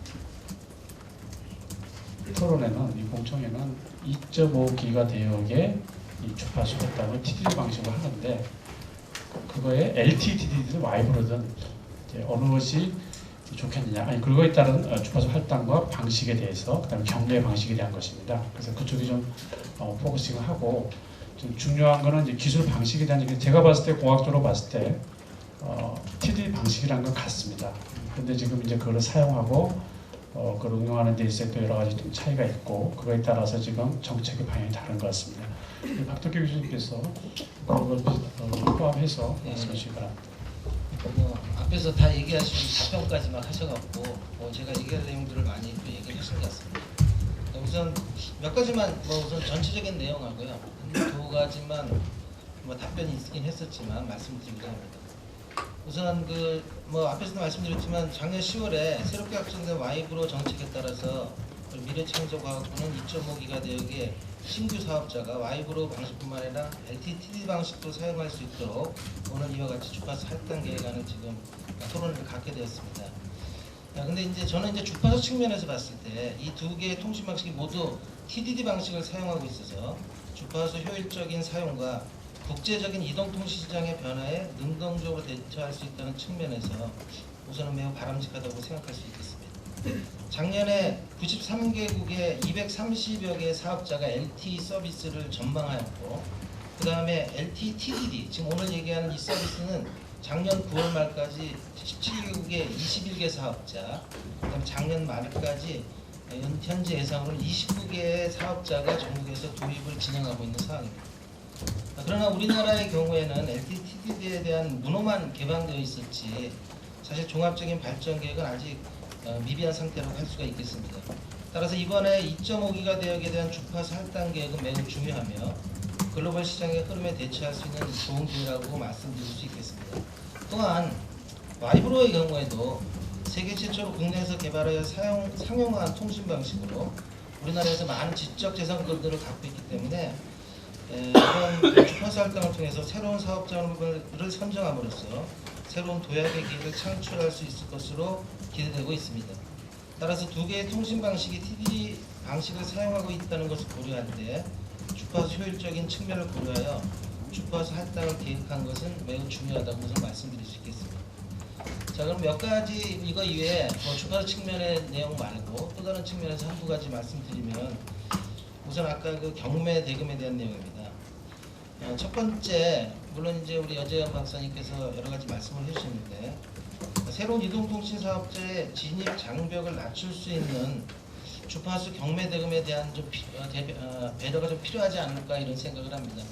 아까 여 박사님께서 사실 이 신규 사업자는 이동통신에 관한 신규 사업자는 사실은 옛날에 아주 옛날에 그러니까 1990년대 그때 있는 사업자들이 계속 연장돼서 왔었기 때문에 이 경매에서 하는 거는 사실은 처음이 아닌가 하는 생각이 듭니다. 사실은. 그래서 뭐 그런 어떤 아까 배려가 좀 있었다고 하지만 좀 실질적인 배려는 좀 다르지 않을까 뭐 이런 생각을 약간 해보게 됩니다. 그래서 신규 사업자에 대한 특별한 배려는 물론 이제 기존의 이동통신 사업자의 불만과 또는 특별한 혜택을 부여한다는 반발이 있을 수도 있지만 만일 정부에서 이동통신 사업자의 경쟁을 통해 가입자의 통신 서비스 향상과 국민의 통신비 부담을 감소시키려는 의지가 있다면 신규 사업자가 주파수를 사용하는 서비스를 개시할 시점을 고려하여 경매 대금을 산정하는 것도 필요하지 않을까 하는 생각이 합니다. 아까 뭐 1년 어떤 유예기간을 둔다고 하셨지만 사실은 1년 뒤까지 서비스가 그게 안 되거든요. 그래서 어떤 기간을 고려해서 한번 고려하시면 어떨까. 다시 말해서 기존의 사업자와는 다르게 현 시점에 가입자가 없다는 점을 고려하여 경매 가격의 적정성 여부를 고려하는 것이 좀 필요하지 않을까 하는 생각합니다. 왜냐하면 특별히 아시는 바와 같이 지난 8월에 실시되었던 1.8기가하고 2.6기가 대역의 주파수 경매에서 이동통신사가 서비스 시점을 놓고 의견이 첨예하게 대립된 적이 있고 또 상대적으로 좁은 대역을 갖다가 바로 서비스를 한다는 이유를 통해서 높은 경매 가격을 지불한 예가 있습니다. 조금 그렇기 때문에 뭐 처음 이렇게 예전하고는 좀 다른 상황이기 때문에 그런 것들이 좀 어떻게 고려가 되면 어떨까 하는 생각을 합니다. 조금은 다른 얘기가 될 수는 있지만 실질적으로 경매 대금의 경우 이동통신 사업자의 지금 아까 여재현 박사님이 이제 물론 전법부에 다 룰이 있습니다. 그래서 경매에 의해서 산출되는 시기 다 있긴 한데 사실 이게 지금 꽤 오래된 시기거든요. 그래서 예를 들면 이동통신 사업자의 경우 그 경제적인 수익률이 2000년대 초반에 비교해 지금 급격히 감소하고 있는 상황입니다. 그래서 경매 대금에 대한 산정은 예전의 기준을 그대로 반영하고 있기 때문에 뭐 이동통신 사업자에 대한 압박이 예전과 굉장히 다르게 지금 압박이 심해지고 있다는 느낌을 많이 받고 있습니다. 그래서 그런 면도 차후에 조금은 검토돼야 되지 않을까. 물론 이번 내용은 조금 다를 수도 있지만 그런 걸 한번 말씀드리겠습니다. 두 번째는 아까 최용재 교수님도 잠깐 말씀을 하셨는데 제4이동통신사의 조기 안정화와 경제력 강화를 위해서 망구축 의무에 3년에 15% 이상의 기지국 구축 계획을 제시하고 있습니다. 근데 이게 아까 그 허 과장님 말씀하실 때 작년에도 이런 기준으로 했다 이런 말씀을 하셨는데 사실 지금 그 표에 보시면 10만 6천 대가 현재 1.8기가대의 기지국 수라고 되어 있습니다. 아마 이 기지국 수는 중계기나 이렇게 다 포함된 수라고 저는 예측이 되는데 근데 1.8하고 지금 2.5하고는 기지국 수가 좀 달라집니다. 근데 달라지는데 그 숫자를 우선 적용을 했는데요. 그 15%라는 거는 물론 이제 신규 사업자들이 빨리 사업을 진행하기 위해서 물론 많이 설치를 하겠죠. 근데 너무 낮은 수치가 아닌가 이런 좀 생각을 합니다. 그래서 좀 상향 조정할 필요가 있지 않을까 하는 생각을 합니다. 물론 신규 사업자가 아까 말씀드린 바와 같이 망을 빨리 구축하려는 노력을 진행하겠지만 기존 사업자의 현재 기존 사업자의 수도권의 기지국 수만 해도 30%가 넘습니다. 그래서 이런 상태에서 대도시 등의 서비스를 신속하게 실시하여 경쟁력을 확보하기 위한 어떤 제도적으로 좀 그 퍼센테이지를 상향 조정할 필요가 있지 않을까 하는 생각을 합니다. 그리고 이렇게 기지국의 개수를 조금 아까 말씀드린 바와 같이 주파수 대역이 다르면 기지국 개수가 달라집니다. 700메가, 800메가, 또 900메가, 1.8, 2.5의 기지국 개수가 많이 다르거든요. 똑같은 서비스를 하더라도. 그래서 이거는 어떤 퍼센테이지보다는 뭐 5대 광역시라든지 뭐 이렇게 어떤 지역을 설정해 주는 게 더 합리적이지 않을까 뭐 이런 생각을 합니다. 물론 이제 많은 검토가 있으시리라고 생각을 하지만 아까 그 퍼센테이지에 조금 상향되는 지역 어떤 커버 영역을 갖다가 제시하는 게 더 합리적이지 않을까 하는 생각을 합니다. 마지막으로 2010년부터 지금 몇 차례에 걸친 지금 제4이동통신의 적격 심사에서 시장 상황을 지나치게 낙관적으로 평가했다는 내용과 재무 능력의 신뢰성이 부족하다는 점에 문제가 제기됐던 것으로 저는 알고 있습니다. 그래서 이번 기회에 이러한 문제점을 잘 극복하여서 이동통신 시장의 경쟁 활성화와 요금이나 투자 확대를 통해 국민들에게 양질의 이동통신 서비스를 제공할 수 있는 기회가 되었으면 좋겠다는 바람을 말씀드리겠습니다. 예, 감사합니다. 아무래도 고려했던 그 산정 시기 예전에 2000년대 시작 때 만든 시기고 동시회사의 이제 수익 구조가 통신 사업의 수익 구조가 변하는 상황에서 좀 고려해야 되지 않냐. 또 기존의 3사는 그동안 주파수 경매가 2번 있었고 주파수 이제 할당들이 있었는데 기존에 해오던 사업자들이었기 때문에 새로 신규를 깐다 그래서 막 갑자기 스탑을 하고 새로 까는 게 아니기 때문에 신규 사업자는 이제 구축을 하려면 아무래도 이제 최소한 1년 내지 1년 반은 걸리고 이런 것들이 그 같은 기간이 걸리더라도 좀 고려를 좀 더 해야 되지 않을까라는 말씀하셨는데 그건 아마 이제 법을 해석하는 데 문제인지 아니면 법을 앞으로 그걸 개정을 해야 되는지는 모르겠지만 어쨌든 고려가 좀 돼야 되지 않겠냐는 말씀을 드린 것 같고요. 아마 기준을 솔직히 주는 제가 생각할 때 15%는 미니멈으로 잡아놓은 것 같고 최소한 그 이상으로 더 빠른 속도로 할 거라고 저는 생각이 듭니다. 다만 이제 그동안 와이브러든지 그동안 3G, 4G IMT 2000 WCDM 넘어갈 때 항상 보면 수도권, 광역, 82개 시군금 이런 식으로 이제 점차적으로 확대하도록 되어 있었기 때문에 그런 방식으로 퍼센테이지를 하든 그러고는 큰 문제는 없을 것 같고요. 앞으로 그건 정책적으로 보시면 될 것 같습니다. 자, 이상 지금 여러 가지 지금 의견을 나는데 아무래도 이런 것들에 대해서 아무래도 이제 새로 신규 사업자가 들어오면 기존에 이제 이동 3사도 굉장히 긴장을 할 것 같은데요. 이동 3사의 의견은 어떤지 한번 들어보도록 하겠습니다. 통신사업자연합회 김원근 실장님께서 나오셨는데요. 김 실장님 부탁드립니다. 네, 안녕하십니까. 통신사업자연합회 김원근입니다. 사실 입장이 좀 애매한데요. 그래서 사실 저희 사업자들은 기술 이번 주파수 할당 관련해서 어떤 반대거나 찬성이라는 그런 입장보다도 저희 통신 서비스 시장 성장에 좀 도움이 됐으면 하는 그런 바람입니다. 사실 그 정책을 하는 입장에서 보면은 이제 시장 성장, 산업의 발전하고 이용자 편익 증진 두 가지 추구를 이제 보고 정책을 피시는데요. 최근에 와서 최근뿐 아니고 과거 초기의 산업 성장이 이제 중시됐던 시기가 지나고 나서 이제 너무 이용자 편익 증진 쪽으로 정책이 치중하는 거 아닌가. 그래서 저희 통신사업자 요금이나 계속적으로 되고 있고요.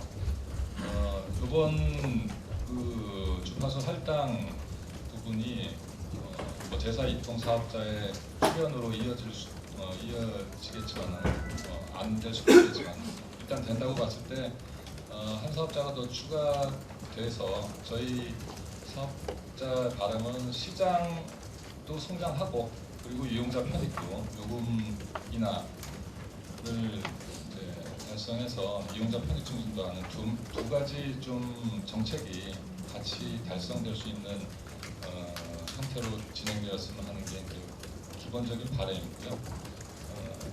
그것이 되기 위해서는 지금까지 저희 많이 겪어왔지만 이제 신규 사업자 진입 초기에 어떤 제도적인 부분 정비가 필요하고 사항들을 지금까지 겪어왔었는데 그것이 이제 너무 일방적으로 되거나 또는 전혀 없을 수도 없겠죠. 사실은 로밍이나 이런 부분 벌써 얘기도 나오지만은 그것을 적절하게 좀 정책을 펴주셔서 시장도 성장할 수 있는 산업도 발전할 수 있는 그런 쪽으로 갔으면 하는 바람이 있습니다. 그리고 제도적으로 한 가지 좀 애매한 부분은 한번 말씀드리고 싶은데요. 저희가 그 주파수 경매제로 가면서 사실 사업 허가 신청, 사업법상의 사업 허가 신청 부분과 전법상의 이제 주파수 할당 신청이 있습니다. 그래서 사업 허가 신청을 하기 위해서는 사업자들이 이제 사업 계획서를 내죠. 거기 보면 뭐 기술 계획서, 영업 계획서, 재무 계획서, 이용자 보호 계획서 여러 가지 이제 그 계획서를 제출을 하고 있고요. 또 주파수 할당 신청을 하기 위해서는 주파수 이용 계획서라는 걸 내고 있는데 두 가지가 사실은 조금 애매합니다. 과거의 초기에는 이제 사업 허가와 동시에 이제 주파수 심사 할당 시대 때는 동시에 나가기 때문에 이게 뭐 제도적으로 애매하거나 이런 부분이 없었는데 이것이 경매제로 가면서 과연 그럼 사업허가 신청을 했을 때 그 심사 결과하고 그다음에 주파수 할당 신청했을 때 그 자격하고 어떤 관계가 되는지 뭐 물론 예를 들어 사업허가 신청을 해가지고 모든 심사를 했더니 적격 사업자다. 이 사업자는 사업을 할 만한 사업자라고 했다고 그러면은 사실 주파수 할당 쪽에 이용계획서라는 부분이 사실 중복이거든요. 내용적으로 보면은 거의 대부분이 중복입니다. 그래서 그렇다고 그러면 사업허가 쪽을 먼저 보고 할 건지 아니면 주파수 심사 쪽을 먼저 보고 하면은 또 사업허가 쪽에서는 이미 주파수를 줘버렸는데 어떡할 거냐. 아까 여기 내용 보니까 주파수 취소라는 게 있더라고요. 근데 그게 이제 그런 의미인지는 모르겠는데 그런 제도적으로 좀 사업자들이 기존 사업자들도 주파수를 새로 받을 때는 이제 이용 계획성을 해서 그런 두 가지 사업허가와 관계를 좀 정비를 좀 잘 명확하게 좀 할 필요가 있지 않을까 그런 생각이 들고요. 그다음에 아까 최용재 교수님도 얘기했지만 그 기술 중립성이라는 부분은 한쪽에서는 이제 확대 TDD 방식에서 와이브로 해서 LTE까지 확대하는 기술 중립성이라는 측면에서 좀 확대된 긍정적인 것도 있지만 그것이 이제 대가 부분하고 모순이 되는 거는 조금 저도 그런 입장은 있습니다. 그래서 과연 이거를 같은 대역을 이렇게 대가 다른 걸로 할 건지 그 부분 다시 한번 좀 검토할 필요가 있지 않을까 그런 생각이 들고요. 그다음에 그 마지막으로 그 시장 성장 측면에서 말씀드렸는데요. 그 결국 지금 사실 시장 경쟁 활성화를 위해서 뭐 MVNO나 지금 우리가 알뜰폰이라고 얘기하지만 MVNO나 이런 다양한 제도들이 지금 들어와 있는데 제사 유통이 만약에 들어오게 되면서 기존 사업자에 대한 어떤 규제 부분도 조금 보면은 완화 필요성이 있지 않느냐 그런 거를 좀 마지막으로 건의드리고 싶습니다. 예, 감사합니다. 일단 뭐 반갑지는 않겠지만 뭐 제사 이동통신에 대해서 그렇게 크게 반대하는 것 같지 않습니다. 어쨌든 들어오신다면 통신 시장의 활성화 측면에서 또 긍정적인 면도 있을 거라고 생각하고 또 사용자 이익제 편익을 증진하는 면에서 같이 경쟁하면 또 통시장의 전체 파이를 키울 수 있는 그런 게 되지 않을까라는 생각을 했다고 합니다. 또 하나는 이제 사업허가 신청과 이제 활당 신청에 관한 얘기를 하셨는데 여기 이제 중복성이라든지 이런 것들은 아마 앞으로 이제 경매제도로 가면서 이 제도에 좀 불합리한 게 있으면 앞으로 개정이 될 거라 생각하고 그것은 아까 최용재 교수님이 이제 언급한 내용에도 비슷한 내용이 있는 것 같습니다. 지금 이제 장시간 저희가 이제 그 패널리스트 얘기 듣고 마지막으로 우리 소비자 연맹의 우리 정지현 사무총장 얘기 좀 듣고 일단 잠깐 휴식 시간을 갖도록 하겠습니다. 사무총장 말씀해 주시죠. 네, 안녕하세요. 소비자연맹 정지현입니다. 여러 선생님들께서 이제 기술적인 부분에 대해서는 많이 말씀을 해주셨기 때문에요. 저는 이제 소비자 측면에서 좀 말씀을 드리도록 하겠습니다. 사실 그 기술적인 부분 저도 좀 잘 모르고요. 대부분의 소비자들은 뭐 LTE, TDD가 뭔지, FDD가 뭔지 사실 뭐 별로 크게 관심은 없거든요.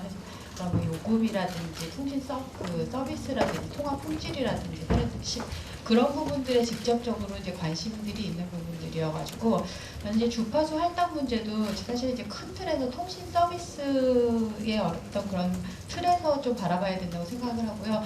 소비자의 후생에 이런 부분들이 어떤 도움을 줄지 그런 부분들에 대해서 이제 고민을 해야 된다고 생각을 합니다. 그런 의미에서 지금 요번에 이 신규 주파수 할당이 2.5GHz 대역의 할당이 제4 이동통신의 어떤 그 제4 이동통신 사업자가 이제 등장할 수 있는 길을 열어준다는 측면에서는 사실 소비자 입장에서는 굉장히 환영할 만한 일이라고 생각을 합니다. 신규 사업자가 이제 나오게 된다면 결국 그 기존 이동통신 요금 시장의 이제 경쟁을 통해서 어떤 통신 서비스의 어떤 향상이라든지 그 요금 인하 같은 이제 그런 새로운 경쟁 구도가 만들어질 수 있을 거라고 생각이 들고요. 제4 이동통신 사업자 시장을 이제 진입하는 것이 이제 기존 사업자의 경쟁을 통해서 이제 통신 인하 같은 소비자의 직접적인 이익을 가져올 수 있다고 본다면 결국 이제 진입할 수 있도록 여러 가지 그런 좀 정책적인 좀 배려가 사실 좀 필요하다고 좀 생각이 들고요. 오늘 지금 주파수 할당 금액에 대해서 이제 논란이 좀 많으신데, 이제 정부 입장에서는 신규 사업자에 대해서 많은 배려를 하고 있다고 말씀을 하고 계시고, 신규 사업자 입장에서는 사실 뭐 여전히 좀 부족하다고 그렇게 생각을 하시는 것 같습니다. 이제 주파수는 사실 이제 공공재이기 때문에 이제 합리적인 틀 안에서는 사실 이제 많이 받아서 국민 복지를 위해서 잘 쓰여지는 것이 가장 바람직하다고 저는 개인적으로 생각을 하고요. 이제 다만 이제 금액 산정에 있어서 어떤 사업 개시 후에 그런 어떤 사업자들의 예상 매출 같은 것들을 이제 충분히 고려해서 이제 신규 사업자가 진출하더라도 어떤 그 좀 살아남을 수 있는 그런 경쟁을 통해서 통신 서비스 이용자 보호라는 정책 목적을 달성할 수 있는 것이 좀 필요하다고 생각이 듭니다. 그러니까 신규 사업자에게 어떤 지나친 특혜도 물론 바람직하지 않겠지만 그 기존 사업자 어떤 동일한 잣대를 대서 시장 진입을 지나치게 높게 만들어서 진입 자체가 어렵게 만드는 것도 사실 이제 바람직하지 않다고 생각을 하고요. 신규 사업자가 시장에 진입해서 기존 사업자들과 경쟁을 통해서 경쟁을 갖고 소비자의 선택을 받을 수 있도록 하기 위해서는 사업자들이 자생할 수 있을 때까지 일정 부분의 어떤 보호 장치는 좀 필요하다고 생각을 합니다.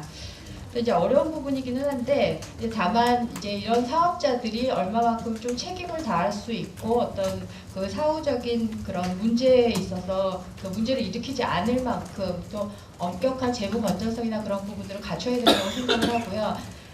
그 이동통신이 사실은 이제 이미 포화된 시장이기 때문에 신규 사업자가 진입을 했을 때 어떤 보조금 경쟁 같은 것들은 제가 보기에는 좀 불가능할 거라고 생각을 하고 어떤 싼 요금을 통해서 소비자들의 유입을 끌어들여야 될 텐데 그런 부분들이 어떤 그 규모의 경제를 이룰 때까지 버틸 수 있는 이제 힘을 가진 업체여야 그런 추가적으로 발생할 수 있는 그런 소비자 문제 같은 부분들을 예방할 수 있을 거라고 보여지거든요. 그래서 신규 사업자가 진입하는 것은 환영하지만 그런 부분에 있어서 엄격한 자격을 갖춘 사업자가 진입을 해야 된다고 생각이 듭니다. 그리고 이제 또 한 가지는 지금 이제 지금 이미 이 시장이 굉장히 이동통신 시장이 이제 포화 상태라고 이제 말씀을 드렸는데 이런 엄청난 그 전국망을 사실 이제 깔기 위해서는 엄청난 이제 비용이 발생을 하게 되고 또 그런 문제들 때문에 이제 신규 사업자 제4의 이동통신 사업자가 진입하는 것이 과연 이제 합리적인가에 대해서는 또 별도로 한번 좀 고민해 볼 필요가 있을 것 같다는 생각이 들고요. 이제 MVNO처럼 지금 이제 알뜰폰 관련한 시장이 계속 성장을 하고 있기 때문에 요금 인하나 그런 부분들은 이런 MVNO 사업 같은 것들로 통해서 이제 풀 수도 있지 않을까라는 생각이 들거든요. 그래서 제4 이동통신 사업이 소비자에게 얼마나 이제 득이 될지 실이 될지에 대해서는 이제 지속적으로 좀 더 고민을 해볼 필요가 있을 것 같다는 좀 생각이 들고요. 기본적으로는 어떤 새로운 사업자가 진입을 해서 이 시장의 어떤 경쟁 구도로 가는 부분에 대해서는 사실 이제 환영하는 입장이기는 한데 이런 부분들에 대해서 앞으로 이제 더욱 이제 지속적인 좀 감시 활동을 좀 해나가야 되는 게 이제 소비자 단체 입장이라고 생각이 들고요. 일단 아까도 뭐 그 통신사업자 그 실장님께서도 말씀을 하셨지만. 기본적으로 뭐 시장이 성장을 해야 되고 그다음에 그 과정에서 이제 소비자 편익이 이제 증가되는 방향으로 어떤 정부 정책 같은 것들이 잘 결정이 되었으면 합니다. 예, 감사합니다. 아주 똑부러지게 말씀해 주셔서 저희가 이해가 다 되네요. 제4 이동통신 사업자는 원칙적으로 찬성이다. 특히 그것은 이제 요금 경쟁을 통해서 소비자 편익이 올 것이라 이렇게 하고 있다고 하셨고, 그래서 진입할 수 있는 시기만 진입 장벽을 어느 정도 해소해 줘야 되고 페어 경쟁을 할 수 있도록 해줘야 된다는 말씀을 강력하게 하셨습니다. 그러나 과연 이것이 소비자한테 득이 될 것이냐 실이 될 것이냐는 아마 제4이동통신이 어느 정도 이 활성화되고 또 안정화되기까지 기간이 필요하고, 그러기 위해서는 가장 중요한 게 재무 건전성이 아닌가. 그래서 이 제4이동통신은 그런 관점에서 우리가 좀 더 검토를 해봐야 된다, 그런 말씀을 하신 것 같고요. 어쨌든 간에 지금 현재 그 이동통신이 포화 상태이기 때문에 그런 걸 고려해서 같이 고민해보는 그런 이제 말씀하셨습니다. 그건 조금 이따가 한번 같이 한번 토론하도록 하겠습니다. 저희가 지금 토론을 시작한 지 1시간 이제 10분 정도 됐는데요. 저희가 한 10분만 쉬었다가 해서 5시 좀 넘어 끝나도록 하겠습니다. 잠깐 10분간 우리가 휴식 시간을 갖도록 하겠습니다.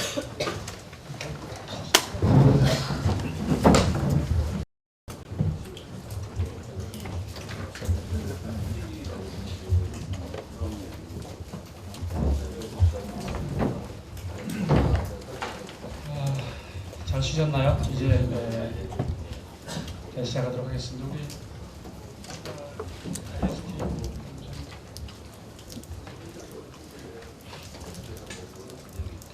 여러분 그 질문서 있으시면 앞에 주시면 제가 모아서 질문드리도록 하겠습니다. 각 패널리스트한테 질문서를 써도 되고요. 전체 내용에 대해서 이 주제에 대해서 써주셔야 되겠습니다.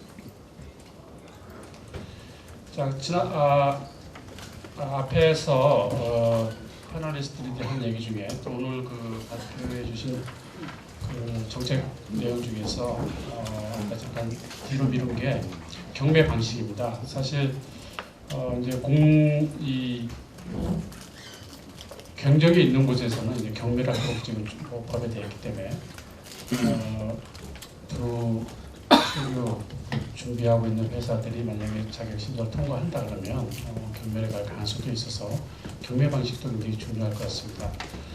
그래서 우리 경매 방식에서 아까 그 뒤로 하기로 했으니까 여전 박사님께서 간단하게 좀 경매 방 이번에 좀 지난번 그 8월에 했던 거하고는 조금 이제 다른 면이 있을 것 같습니다. 그래서 거기에 대해서 설명 좀 해주시죠.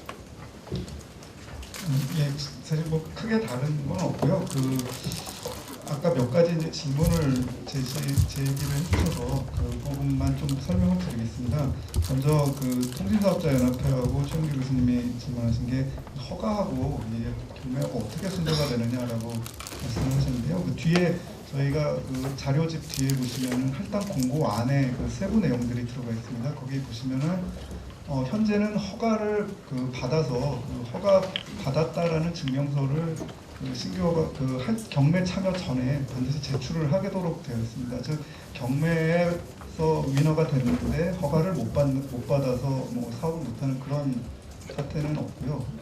허가 먼저 받는 것이 우선시 되어 있습니다. 그래서 허가 일정이 끝나야 경매를 시작할 수 있도록 되어 있습니다. 그래서 지금 허가를 내신 사업자분들은 허가 심사를 다 통과를 하신 다음에 경매 참여를 하도록 되어 있고요. 그 다음에 조금 이 자료집의 11페이지의 차순이자 부분이 조건이 생략이 돼 있어서 그 부분은 좀 짚고 말씀을 드리겠습니다. 그것도 뒤에 마찬가지로 상세 할당 공고 내용에는 다 포함이 되어 있는데요. 이 차순이자를 그냥 주거나 혹은 뭐 그냥 안 주거나 하는 것이 아니고 일단은 두 가지 이제 조건을 걸어놨습니다. 하나는 먼저는 차순이자가 일단 내가 받겠다라는 의사를 표명을 해야 되는 것이 우선이고요. 차순이자가 이제 희망을 하는 경우 차순이자한테 주고, 그리고 두 번째는 최종 낙찰가에서 보증금을 뺀 금액만큼 이상은 차순이자가 비딩을 한 경우에 해당이 됩니다. 즉 입찰을 포기한다라는 게 아까 사업자협회에서 말씀하신 것처럼 뭐 예를 들면은 허가를 못 받아서 포기한다 그런 것이 아니고요.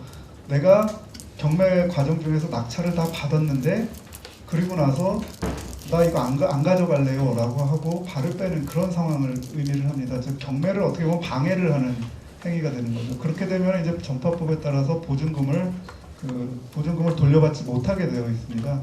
그래서 정부 입장에서는 최종 낙찰가와 그 보증금을 뺀 값 이상을 차순위자가 입찰을 한 경우에만 차순위자에게 할당받을 수 있는 권한을 주는 겁니다. 즉 최종 낙찰가는 최소한 정부가 그러니까 포기한 사람이 제시한 최종 낙찰가까지는 받아야 한다라는 그런 의미가 있습니다. 그래서 아무 때나 이렇게 자의적으로 선정하거나 그런 거는 아니라고 말씀을 드리고요. 네, 그 두 가지 정도만 말씀을 드리도록 하겠습니다. 네, 감사합니다. 저희가 시간이 많이 걸리기 때문에 진짜 우리 핵심 내용을 좀 다시 들어가 보도록 하겠습니다.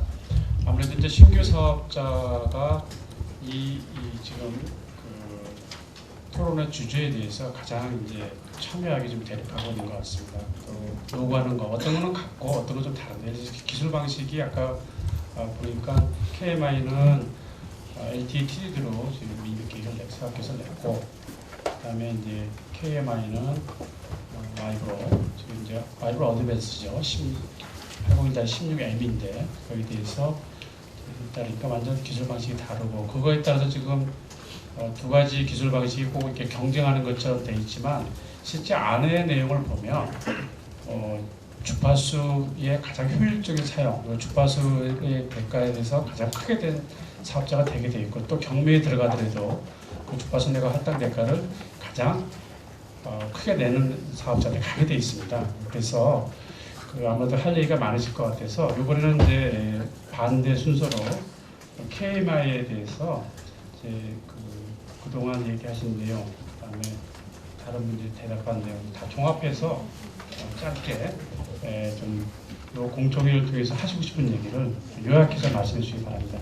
KMI 우리 홍광님 부사님께서 IST부터 아까 KMI가 먼저 했죠. 이번에 IST부터 먼저 하겠습니다. IST 우리 홍광님 부사장님께서 짧게 핵심 내용을 말씀해 주시기 바랍니다. 예, 다시 IST 현원입니다. 제가 오늘 명함을 많이 가지고 왔음에도 불구하고 명함이 다 떨어졌네요. 질문해 주셔서 간단하게 IST에 대해서 먼저 아까 말씀 못 드린 부분에 대해서 말씀을 드리고, 그리고 나서 오늘 주파수에 대해서 조금 더 말씀드릴까 합니다. 저희는 84개 시군구, 그러니까 6대 과열 도시 84개 시군구에 대해서 1차 3차에 걸쳐서 정부 서비스를 계획을 하고 있고요. 지금 계획대로라면 2015년 1월부터 계획을 가지고 있는데, 그 계획은 올 작년 12월까지 허가가 끝난다는 가정하에서 저희들이 잡았던 계획입니다. 그러니까 이제 3월 중순으로 이루어지거나 이렇게 되면은 계획이 조금 딜레이 되지 않을까라고 생각은 드는데, 그런 내부에서 좀 확정적으로 논의를 해봐야 될 거라고 생각합니다. 일단 주파수에 대해서는 저희가 내부에서 예상했었던 주파수 가격이 있습니다. 지난번 1년 반 전에 주파수 공고가 나올 때 647억으로 나왔었고요. 그때는 6년이었고, 이번에 5년으로 줄면서 523억으로 나왔는데, 저희들이 어느 정도 예상했었던 주파수 가격 레인지 안에 있는 숫자였습니다. 그래서 저희들 신규 사업자이기 때문에 새로 들어가는 입장에서 그 주파수가 그 정도 더 낮으면은 저희들로서는 요금이나 여기에 더 많은 혜택이 있겠습니다만, 그 숫자 자체는 저희가 예상했었던 레인지에서 크게 벗어나지 않는 숫자들입니다. 그래서 저희 사업 계획서나 이런 데에 충분히 반영이 돼 있고, 그 정도라고 그러면은 저희들이 경쟁력 있게 할 수 있겠다라고 생각했었던 그 레인지 안에 있는 부분들입니다. 저희가 오늘 생각하면서 상당히 아까도 강조해서 말씀드렸습니다만 말이 조금 맞지 않는다고 생각하는 부분이, 저희는 주파수 사업 허가권을 2개 이상이 받아서 LTE나 와이브로가 경쟁을 프리퀀시에 대해서 경쟁을 붙는다면 그 두 개는 기술이 다르고 정책적인 방향이 다르기 때문에 사과와 오렌지를 비교하는 형태라고 생각합니다. 그렇기 때문에 그럴 경우에 주파수 가격을 LTE, TDD에 할당되어 있는 2,795에서 동시에 같이 시작한다라는 부분은 논리에 맞지 않지 않느냐. 아까 여 박사님께서 그 주파수를 가장 잘 활용할 수 있는 주파수 할당됐다는 말씀을 하시는데, 기술용도 중립성에서 같은 범위 내에서 그 그 같은 프리퀀시를 놓고 하면 그 범위 내에서는 높은 주파수가 되어야 되지 않겠냐고 말씀을 해주셨는데 상당 부분 뭐 논리가 없다고 말씀드리진 않습니다. 그렇지만 맨 처음에 저희가 와이브로에 대해서 정부에서 와이브로 활성화 정책을 추진하면서 이루어진 많은 추진 정책 중에 일부라고 저는 그 부분에 대해서는 생각합니다. 그래서 와이브로 방식과 LTE 방식이 똑같은 주파수를 놓고 마지막 경매를 들어가는 것 자체가 저희는 있어서는 안 될 거라고 생각하고요. 그렇게 정책에 꼭 경매를 같이 붙어야 된다면 사과는 사과끼리, 오렌지는 오렌지끼리 비교할 수 있는 정책적인 변화, 소문의 솔루션을 찾아서 거기에서 타당하다고 생각되는 경쟁 방안을 마련해야 되지 않을까 저는 그렇게 생각하고 있습니다. 예, 감사합니다. 아마 그게 가장 큰 이슈인 것 같네요. 제가 봐도 지금 이 방식에 의해서 지금 이제 산정된 최저 가격도 다르기 때문에 와이브로를 준비하는 회사 입장에서는 어느 한쪽이 LTE-TD로 가게 되면 따라갈 수밖에 없는 사안이 지금 현재 지금 안에는 되어 있기 때문에 그래서 이것을 같이 가는 거가 좀 맞지 않는다라는 것이 지금 이제 포인트인 것 같습니다. 거기에 대해서 또 뭐 본인 그 회사 또 상대방 회사의 의견에 대해서 같이 얘기도 되겠습니다. 우리 KMI의 왕재 우리 추진위원님께서 말씀해 주십시오. 예, 저희는 KY 왕재입니다. 저희는 저희 쪽의 입장만 간단하게 설명을 드리도록 하겠습니다. 아까 서두에도 말씀드렸고 또 여 박사님께서 간단하게 설명을 해주셨습니다만 그 점에서는 약간 좀 이견이 있습니다. 이견이라고 하는 건 우선 저희가 산정 기준이나 이 가격에 대한 어떤 그 포커스가 저희하고 좀 차이가 있어서 다만 그런 것이 아니고 산정 기준에 대한 것들 역시 저희가 모르고 있기 때문에 저희 가격의 어떤 그 가치나 미래에서 추정된 이 가격이 좀 차이가 있다 이런 것이기 때문에 이것이 오류다 아니다 이런 얘기를 저희가 할 자격도 사실은 현재로는 없고 다만 이 판단에 대한 근거가 어렵기 때문에 좀 불분명하다 이런 말씀을 좀 우선 서두에 드리고 싶습니다. 저희는 서비스를 이제 시작할 다 준비가 되어 있고 아까 사무총장 소비자 보건에서 사무총장님도 말씀하셨지만 재무의 건전성이라든가 그다음에 망설계, 단말 이런 것까지 이제 거의 한 4년 이상 준비를 해왔기 때문에 기본적인 준비는 다 돼 있습니다.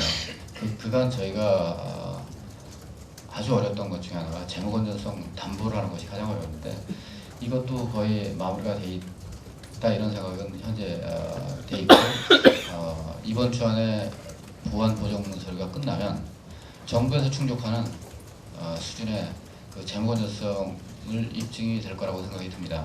이것이 되면 저희가 2015년 4월 이것이 아까 잠깐 설명을 드렸습니다만 82개 시도군 2015년 7월부터 시작을 하는 전국망 서비스를 하게 됨으로 인해 가지고 3년부터 한 350만 한 5년차 60개월 정도 지나는 2020년쯤 되면 850만 정도가 산출이 됩니다. 그러면 단순히 저희 계산법에 의하더라도 대략 한 8조 5천억 정도의 매출이 예상이 되는데 누적 매출입니다. 그렇다면 이것을 단순한 3%의 계산 방식을 하더라도 대략 한 2,300억에서 2,350억 이 언저리가 됩니다. 여기에 물론 통신법에는 적용이 안 됐습니다만 사업법에 의한 그 비대칭 규제를 고려하거나 신생사업자로서 이제 기지국이나 아시겠습니다만 FDD보다는 TDD가 기지국을 더 많이 깔아야 됩니다. 이런 여러 가지 그 추가적인 어떤 고려사항들을 고려한다면 비용적인 측면이나 이런 시장적인 어떤 측면 기존에 기왕에 신생사업자가 탄생을 했으면 잘 론칭을 해줄 수 있는 게 정부의 어떤 그 배려가 좀 필요하다는 측면에서도 좀 필요할 것 같은데 이런 것들을 고려해서 신생사업자가 잘 살 수 있도록 좀 이런 배려를 여러 가지를 고려한다면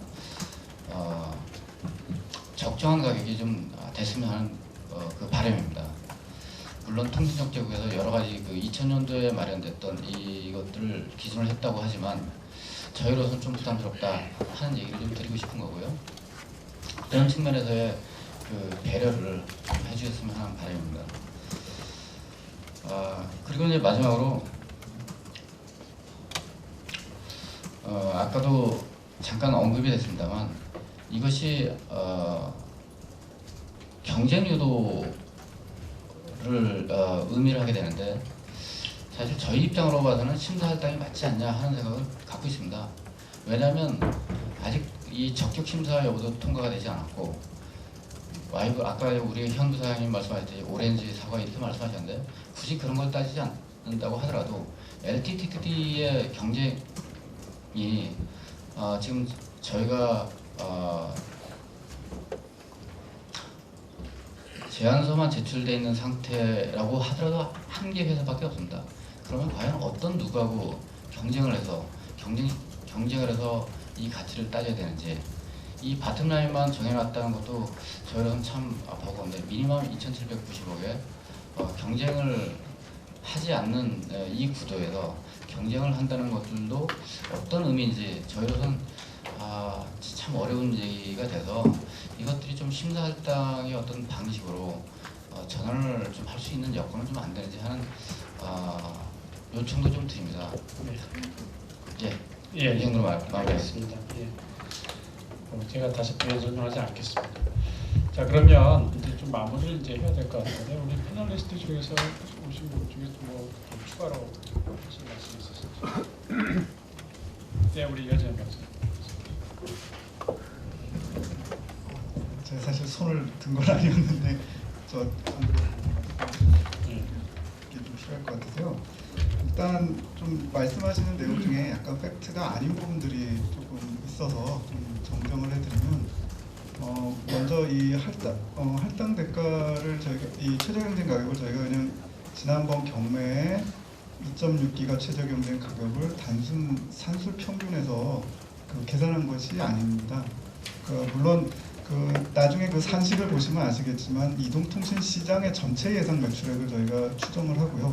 거기에서 이제 주파수 할당률을 활용해서 계산을 하는 거다 보니까 이게 둘 다 40메가 대역폭이고 해서 이제 좀 비슷한 수치가 나오는 겁니다만 전혀 그 LG 플러스의 그 예상 매출액과 KMI라고 저희가 특정할 수도 없습니다. 왜냐하면 저희 주는 정부 입장에서는 KMI가 받아갈지 혹은 여기에 나오지 않으셨지만 또 다른 제3의 어떤 법인이 가져가실지 모르는 상황이기 때문에요.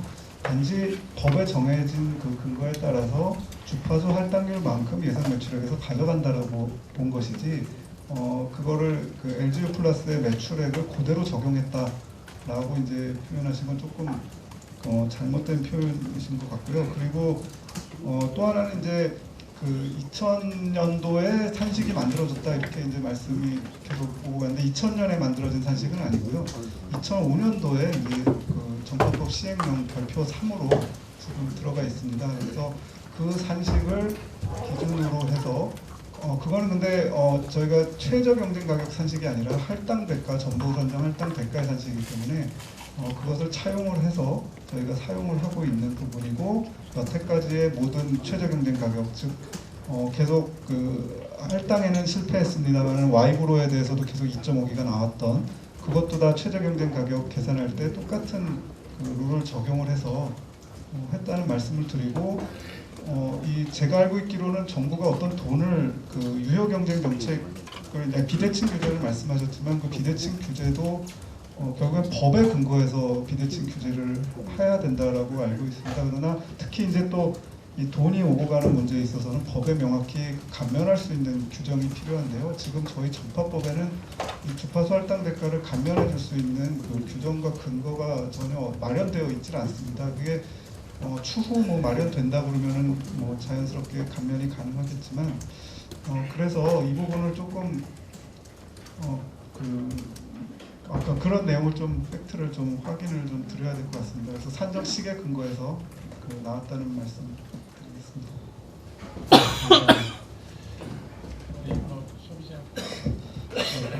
예, 그러면 이제 마무리 좀 해야 될 것 같습니다. 마지막으로 우리 제일 앞에 우리 공청회 시작할 때 발표해 주셨던 우리 주파수 정책과의 홍석 회장님께서 그냥 들으신 내용, 또 정부가 이게 대답할 내용들을 다 종합해서 말씀을 듣고 마치도록 하겠습니다. 회장님부터.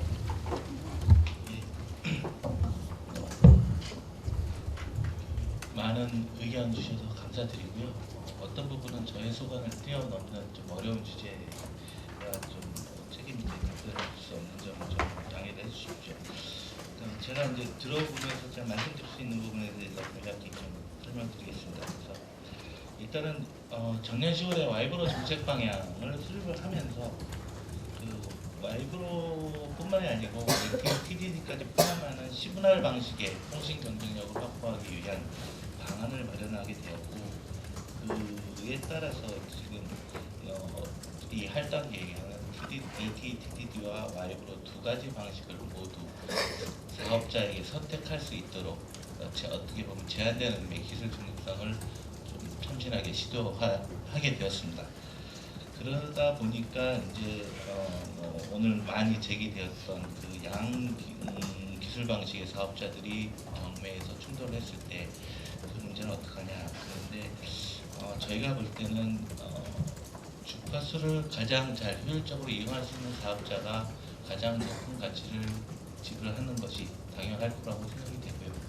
그런 상황에서 그러면 LTE TDD는 2,795억에서부터 출발할 수밖에 없고 와이브로는 523억에서 출발할 수밖에 없는데, 그러면 와이브로가 그 상황에서 뛰어넘을 수 있는 방법은 2,790억 이상으로 써야 됩니다.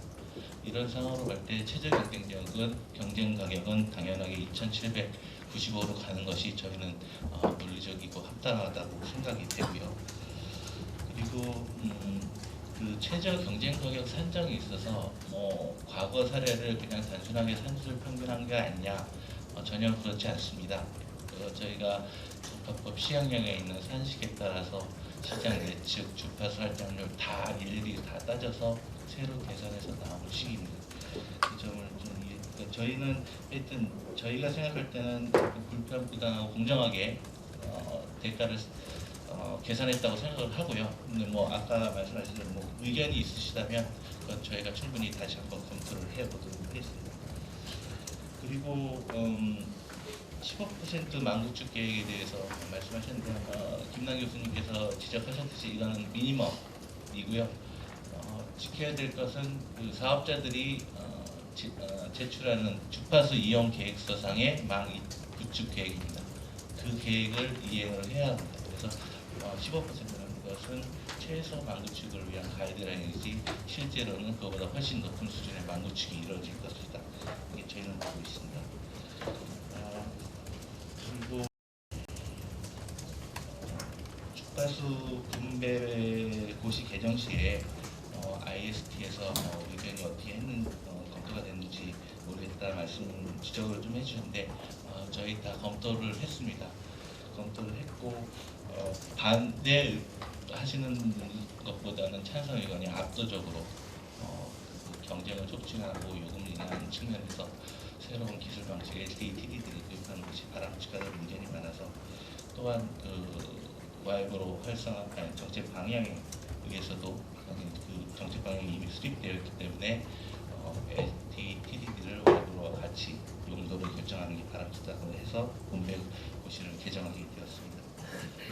그리고 과학분야 제도와 주파수 할당 제도 간의 제도 개선 말씀하셨는데요. 예, 장기적으로 검토할 필요가 있다고 저희도 느끼고 있습니다. 그리고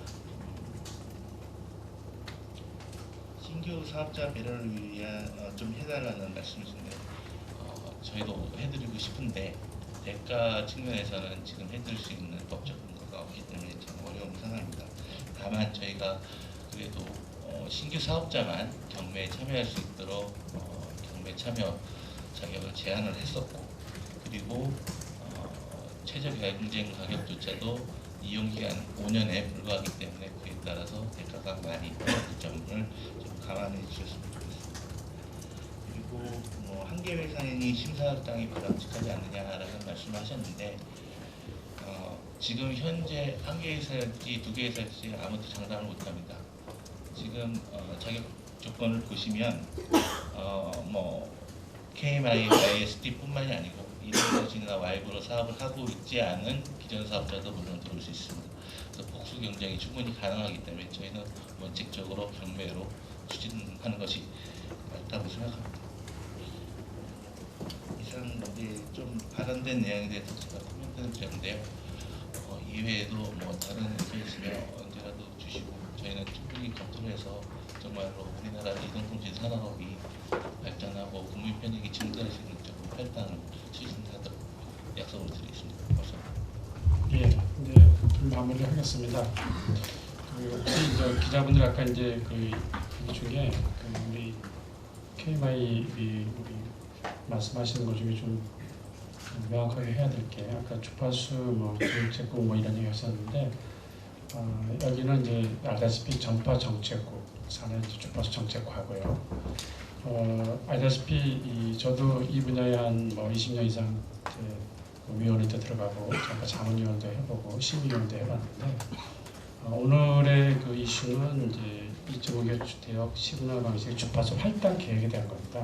그래서 할당 방식, 산정 방식이라든지 대가에 대한 얘기였고 실제 가장 중요한 뭐 사업화라든지 이런 것들은 통신정책국에서도 하고 또 새로 신규 사업자가 들어오면 거기에 대한 여러 가지 아까 비대칭 구조에서 배려 같은 거는 통신정책 경쟁과에서도 많이 배려를 하고 있어서 아마 정책적인 배려는 많이 있을 거라고 생각합니다. 그동안 우리가 알다시피 PCS 사업자가 들어올 때도 그랬고 또 시외 이동통신 하나로 통신이라든지 국제 통신 회사가 들어올 때도 저희가 다 정부가 했던 걸로 알고 있습니다. 그것이 얼마나 배려가 돼서 그 사업자가 살아남느냐 또 다른 문제인 것 같고 그래서 그런 문제들은 또 아마 이후에 또 많이 논의될 것 같습니다. 특히 지금까지 지금 KMI 같은 경우는 이제 이번이 이제 5번째라고 얘기하셨는데 아시다시피 지금까지 8단까지도 가지 못했습니다.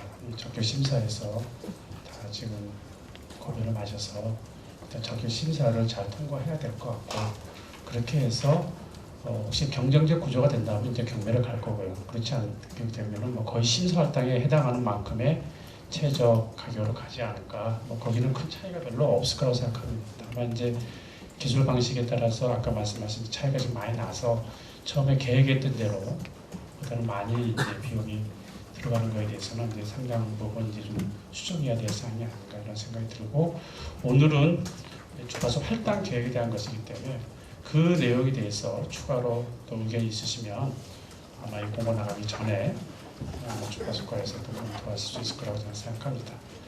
이제 마무리를 좀 하고 싶은데 혹시 뭐 플로어에서 이 말을 좀 하고 싶다라고 뭐 있습니까? 없으면 이제 마무리하겠습니다. 밖에 보니까 눈이 오네요. 저기 눈이 오면 진짜 강아지처럼 좀 기뻤는데 요즘 나이가 들어서 가는 걸 걱정합니다. 차 가져오신 분들 조심하시고 운전 조심하시고 다음에 뵙도록 하겠습니다. 끝까지 경청해 주신 여러분 감사합니다. 마치겠습니다.